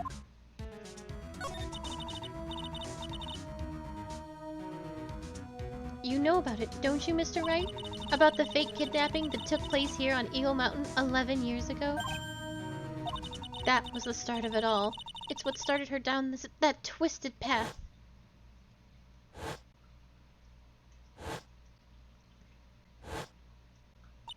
She started to commit crime after crime, and in the end, she lost her life. It's all because I betrayed her. How did you betray her, Iris? It was no coincidence that Eagle Mountain is where the exchange was to take place. After all, I helped plan the whole thing. What? But I got scared, so I ran away. What are you talking about? Why would you help her? Stealing $2 million from your own father? That's awful. But I promised that I'd help. And she didn't do it for the money. Huh? It was revenge on our father. Revenge. What do you mean by revenge? He was a hideous man who threw our mother away and then sent her to hell. Her mother? She must be talking about Morgan. Our mother was the eldest daughter of the main branch of the Faye family. The main family had a lot of influence in many businesses and political circles at the time. As the eldest daughter, our mother was set to inherit all of that as the next master. That's the reason our father married our mother in the first place, for power. But his plan backfired, because our mother's sister took it all from her. She took over as the master of the Kurain. That would be Misty Faye, Maya's mother. But before long, the credibility of the Kurain tradition hit rock bottom. The new master, Misty Faye, made a terrible mistake. It was during the investigation of the DL6 incident. After that happened, our father took me and my twin sister away, leaving our mother and our home behind. He hated the place.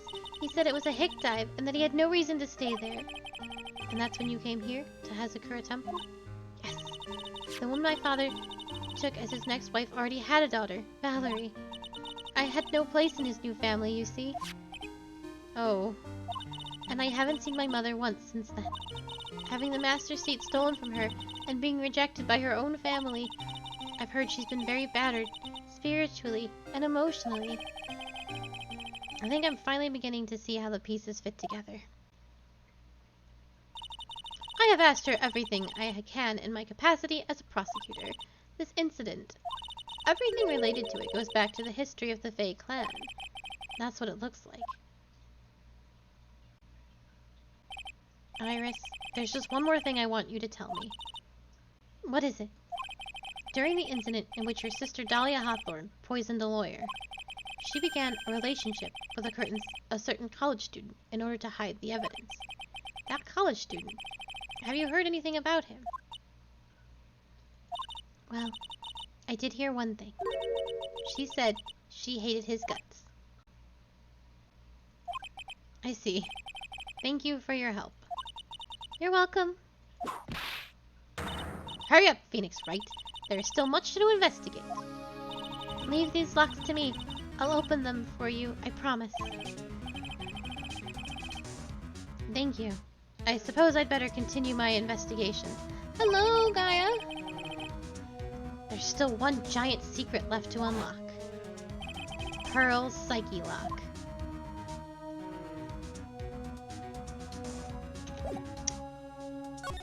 Time to go and accuse that small child of a murder.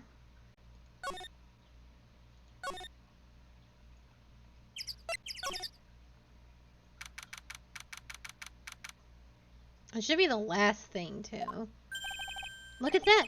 They really did make a fire right in front of the shack. Oh, Mr. Nick! Ha! You're too late, Nick. If you came here for our potatoes, we've already polished them all off. I think I've pretty much got all the evidence I need. Now I just need to find out what Pearls is hiding. Cough it up, child. I know she's gonna throw me right back into the river.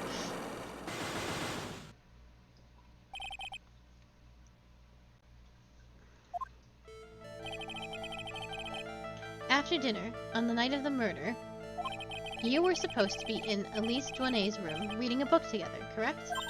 Yes, I was so happy when she invited me, but I didn't go in the end. You didn't go? No, there was somewhere else I had to go instead. I was so worried, I had to go. I didn't know what to do with myself. I was so nervous. So Pearls never went to Miss Douanet's room because she was too worried about something or someone else. Pearls, on the night of the murder, you went to this place, didn't you? Take that! You went here, didn't you, Pearls?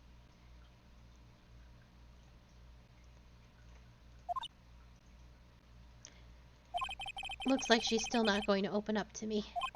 This is where you went because you were so worried, right? Then the next question is, who or what were you so worried about? Now I'm going to take a guess, and you can tell me if I'm right or wrong, okay? You mean you know? If I'm right, you will tell me the whole truth.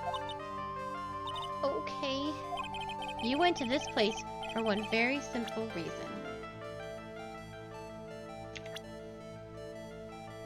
Take that! It's obvious what you were so worried about, Pearls. It was Maya, wasn't it?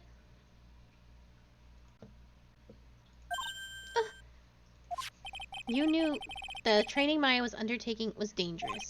After all, it was a special course. I signed up for your special course.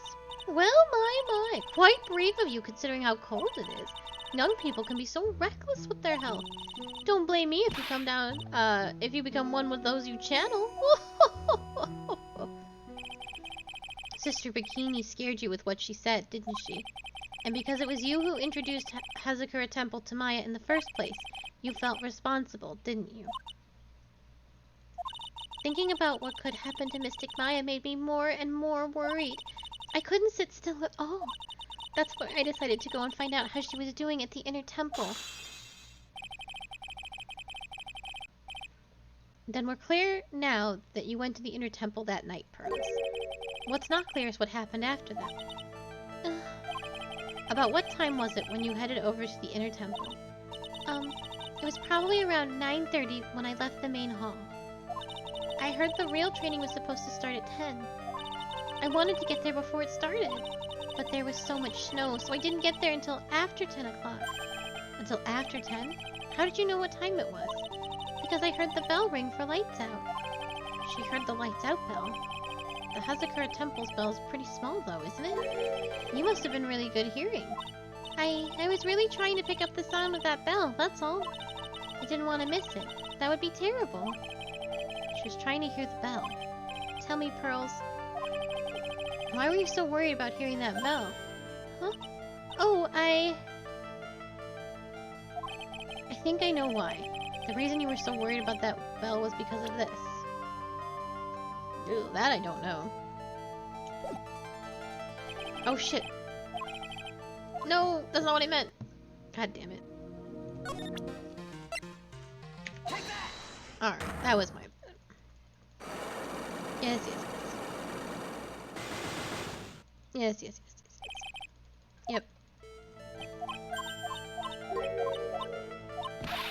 Oh, we have to do it all over again. That was such a big oops. Take that! Yep.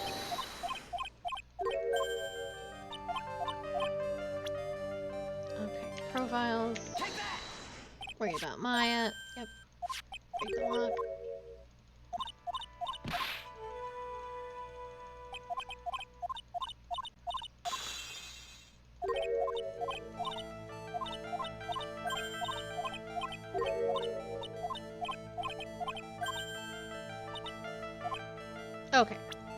I need to look at evidence. So why was she so worried about the bell?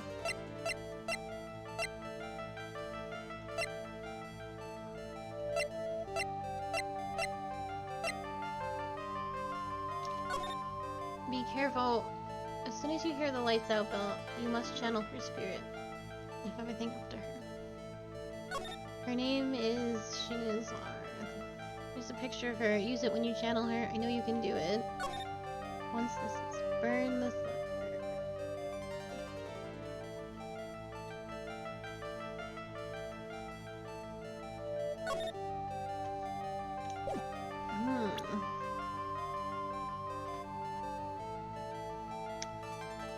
Well, it's the only thing that is talking about a bell.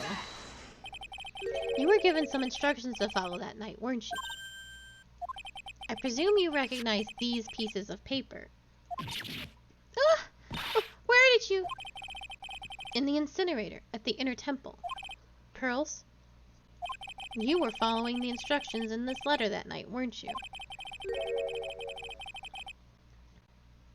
That's why you couldn't afford to miss the sound of the lights out bell. I'm speechless, Mr. Nick. You're amazing. These instructions that were found in the incinerator. I believe they were written for you, Pearls. For me? I know. As you can see, a large portion has been burnt, but the last section is still fairly legible. As soon as you hear the lights out bell, you must channel her spirit. Who was it, Pearls? Whose spirit were you supposed to be channeling? Taking into account the author of the note and their purpose for writing it, whose spirit would Pearls have been trying to channel?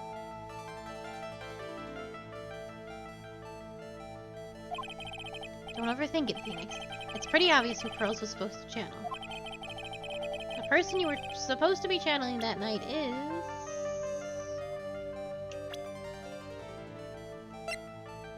Take that! It was Dahlia Hawthorne, wasn't it? That was the name that was in the letter. Oh! It's just as I suspected. It wasn't Iris who Sister Bikini met at the Inner Temple that night. It was Dahlia Hawthorne. Do you know anything about her, Pearls? Do you know what kind of woman Dahlia Hawthorne was? No. I've never heard of anyone by that name before reading those instructions. I thought so. Pearls doesn't have a clue. She doesn't know what she doesn't know that Dahlia is her sister. About the instructions in the letter I found, Pearls. Who wrote them? Whoever it was asked you to channel the spirit of someone you'd never heard of. You must have quite a lot of respect for them. After all, you followed their instructions without question. So here's my next question. Who wrote this set of instructions for you to follow? Take that! Pearls? I have to wonder about something. You didn't have any idea what these instructions meant, did you? But you followed them to the letter regardless. Why? Because it was your own mother who asked you, that's why. How did you... I figured it out.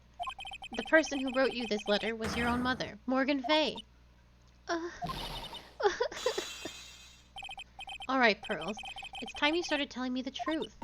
Mr. Nick, Why is she holding back from me? I don't like this. Don't underestimate me just because I'm a child. Huh? If you're trying to say I followed those instructions, I'd like to see some proof. What?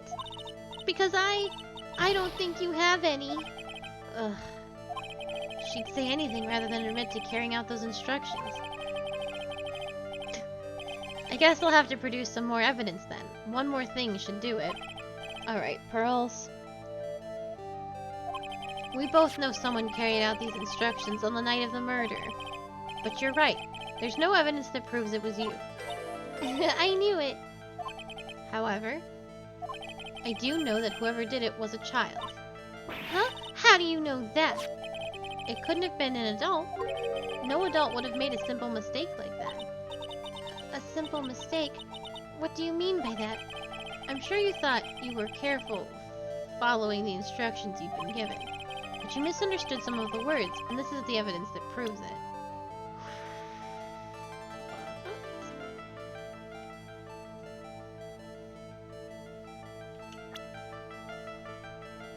Let me read this again. Channel her. We've gone over that. Her name is probably Dahlia Thorn. Here's a picture. So it's this last page. Once... Don't tell anyone about this letter. Gravely roast the master in the fires of Hades.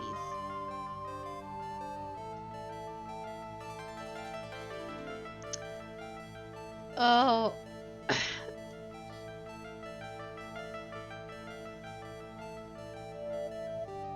I know what it is. It's really dumb though. Because they Americanized all the food. Yeah, it's gravy roast. They Americanize all the food. So we've been talking about this gravy roast that they've had, but obviously it was curry.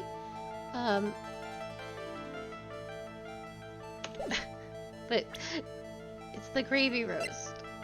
And there's gravy from the roast all over this picture.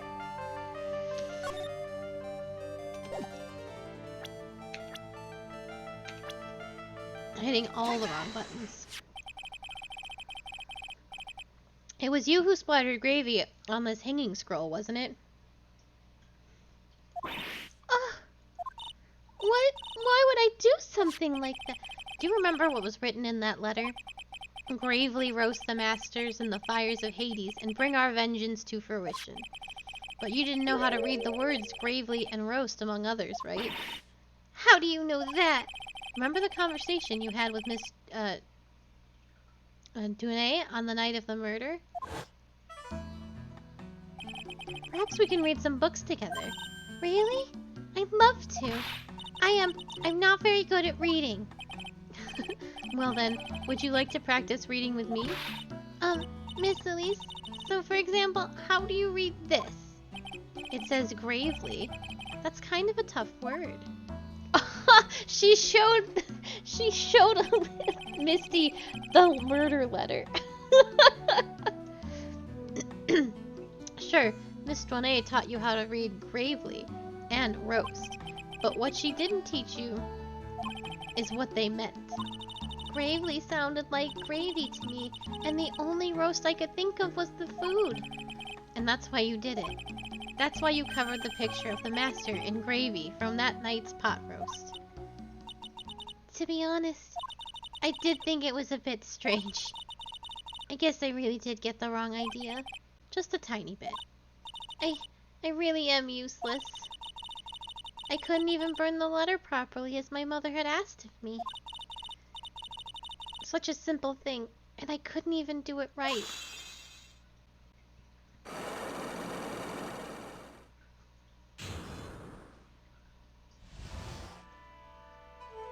Oh, Pearls. After dinner that night, I did go to the inner temple with a pot full of leftover gravy. The gravy? I saw the picture on the hanging scroll near the sacred cavern. I was sure it was the master of Karain, like it said in the letter. I see. And then, well, it was already way past 10 when I got there because of all the snow. So I went to the inner temple guest area. The guest area? Yes, I thought I could wait there until the training was over. Why didn't you just go to the training hall? Because Mystic Maya's main training had already started, and I couldn't interrupt it. So I just stayed where I was and prayed for her to get through it. But then, Pearls, did you fall asleep? I'm sorry, I didn't mean to. I just couldn't help it. Hey, don't worry about it, Pearls. Who cares if you fall asleep? I fell asleep waiting for Iris, too. It happens. Anyway, then you found yourself trapped at the inner temple. Yes, when I woke up, it was morning. I tried not to cry, but Dusky Bridge wasn't there anymore, and there was no one in the training hall. I thought everyone had left me because I overslept. I threw the letter into the incinerator, and then I heated up the leftover gravy and let off some steam by chucking the gravy on the scroll while you cried. Oh! Must have been pretty scary for you, Pearl. I know what it's like. Nick used to leave me behind when I fell asleep at school, too. Don't equate something so trivial with her experience, Larry. It was written right in my mother's letter. It said, as soon as you hear the lights out bell, you must channel her spirit. I was on my way over to the inner temple when I heard the bell ring. So you channeled Dahlia Hawthorne's spirit? No. I tried, but I couldn't do it. You couldn't do it? I never failed at channeling someone. This is the first time it's happened. I tried, and I tried, and I tried. Yesterday, this morning, the whole time. But I just couldn't do it. Don't let it get you down, Pearl. It's all worked out. If you want, I'll come flying through the sky for you. Whoosh, just like that. So she never managed to channel the spirit. Is that why you think your spiritual powers are gone? Yes, I don't know what to do. Isn't there any other explanation for why you couldn't channel a spirit? I suppose there's one possibility. It's not very likely, though. Could you please tell me what it is anyway? It could happen if someone else was already channeling the same spirit. Someone else? What do you mean? Well, there's only one in each spirit, right? Yep, it's like dating a girl, Nick. You can't see a hot chick if she's already taken. Then that would mean on the night of the murder, someone else channeled her spirit before Pearl's could. Someone else channeled the spirit of Dahlia Hawthorne. I'm a failure. I couldn't even grant my mother's final wish. Her final wish? Yes, this letter. This is my last wish, she said. So make sure you follow the instructions carefully. This letter.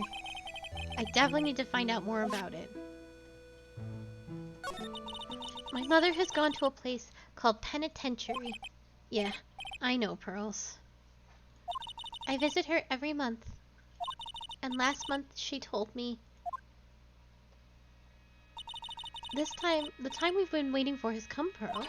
There's something I need you to do for me. I hid a letter for you at our home before they brought me here. I want you to read it and do exactly what it says. It's for the good of the Fae clan, my angel. You'll be doing a great thing. Now listen carefully, and I'll tell you where the letter's hidden. My mother is always nice to me. I love her very much. Yeah, moms will do anything for their kids, right? She said it was for the good of the Fae clan, so I knew I had to help her. I mean, Mystic Maya's part of the Fae clan, so it had to be good for her, too. That's right, isn't it, Mr. Nick? I guess so, yeah. There was a picture with her letter, too. A picture of Miss Dahlia Hawthorne. Usually, a picture is enough to channel someone's spirit, but this time... Pretty weird, huh? Like Larry knows anything about this stuff. There's something else that was strange about my mother's letter. The seal on it was broken, as if someone had already opened it once before. That sure is pretty strange. Someone had opened it already. Thanks, Pearls. You really helped me out. You're very welcome. My mother is watching over us, so I'm sure Mystic Maya will be all right. Look at that innocent smile on her face. What am I supposed to say to her? Huh. Finally figured it out, have you, Trite? You finally realized how terrible of a crime being painfully obvious is. Godot! The entrance to the sacred cavern looks like a freezing puzzle workshop. I guess he's talking about Iris and the lock-breaking effort. But it's all a waste of time. Why do you say that? Because Maya Fey isn't coming back. What? You don't know what you're talking about. How can you say something like that? It was your job to protect her, Trite. Just like it was your job to protect Mia Fey. Two sisters caught up in the worst circumstances. I realized that, but... And you were the only one who was by their sides. You were the only one who could have saved them. But I didn't know anything about what was going on. Ha! What did I just say, Trite? Being oblivious is a heinous crime in itself. Tomorrow. We'll settle everything in court tomorrow. Once and for all. Mr. Nick? Is what that man just said true? It'll be alright, Pearls. I'm sure Maya's alive. You'll see for yourself tomorrow. Yeah, that's right. I know I can trust you, Mr. Nick.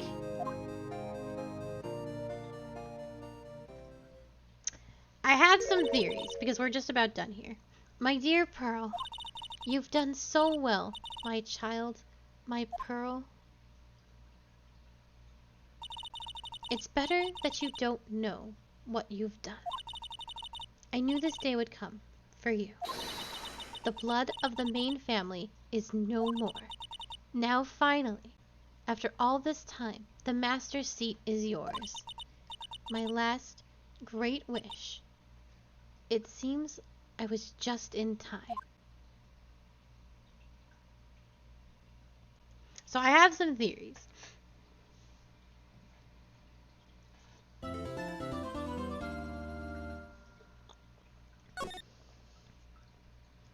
And since we're done here, we can talk about them. Godot's the prosecutor that got killed. We know that. They got poisoned by Dahlia Hawthorne. He was probably put in a coma and didn't actually die. Although, dead people coming back in this game is not unusual. His circumstances seem a little bit different. And he's all fucked up. And he definitely wants Dahlia dead. I think Misty read Faye's letter, realized what was going to happen, and summoned Dahlia instead. And then something happened with that. Oh no. So Misty summoned Dahlia instead, so that Pearls wouldn't. And because Misty's the stronger, she probably could control Dahlia. Because what happened with Maya is that she couldn't control how angry that spirit was. And I'm sure Misty thought Pearls also couldn't control that spirit. But she could. But she will still look like Dahlia. Someone read Pearl's letter beforehand. But if Morgan and Pearls talked about this letter at the precinct, it could have easily been overheard.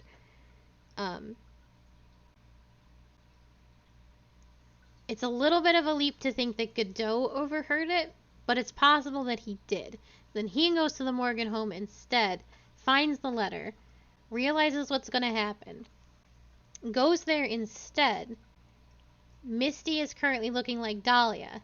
He kills Dahlia, which is actually Misty. So he kills Misty. And the reason why I think it was Godot is because he was missing for 2 solid days because he also couldn't get across the bridge. And then he just shows up like, hey, I'm here too. Yeah, he just randomly showed up on the other side of the bridge despite being missing and for no reason. Because everyone's like, where's Godot? And nobody can get a hold of him. That's why I think he was actually on the other side of the bridge. Anyway, that's my theory. That's how I think it all went down. It's the only way it makes sense to go down. I don't know what's going on with Maya. I have no idea. I cannot answer that. But that's my game theory. That's how I think it's all going to play out tomorrow. I think it'd be sick if one of our acting prosecutors did a big murder. We've gotten close. Edgeworth almost did a murder. But I'm excited to see how it all actually plays out and how right I am. The evil twin theory, though, that fucking kills me. But I'm excited. I think we can finish this up tomorrow. I will try really hard to finish this tomorrow. And then I will ponder what game to play in the interim. But thank you so much for being here. I will be back in 45 minutes with I think I am. I feel strongly about it because she clearly there's a lot of like little things that really ping hard, like Misty reading the letter beforehand and Godot suddenly showing up on the other side of the bridge, which was bizarre. So I think I'm on the right track at the very least. But I will be back in 45 minutes with Route B of Nier Replicant, which is very exciting. And I will be back with more Phoenix Wright, hopefully the end of this game at 2 p.m. tomorrow. 2 p.m. EST tomorrow. So I hope to see you there. Have a lovely afternoon and take care. Goodbye.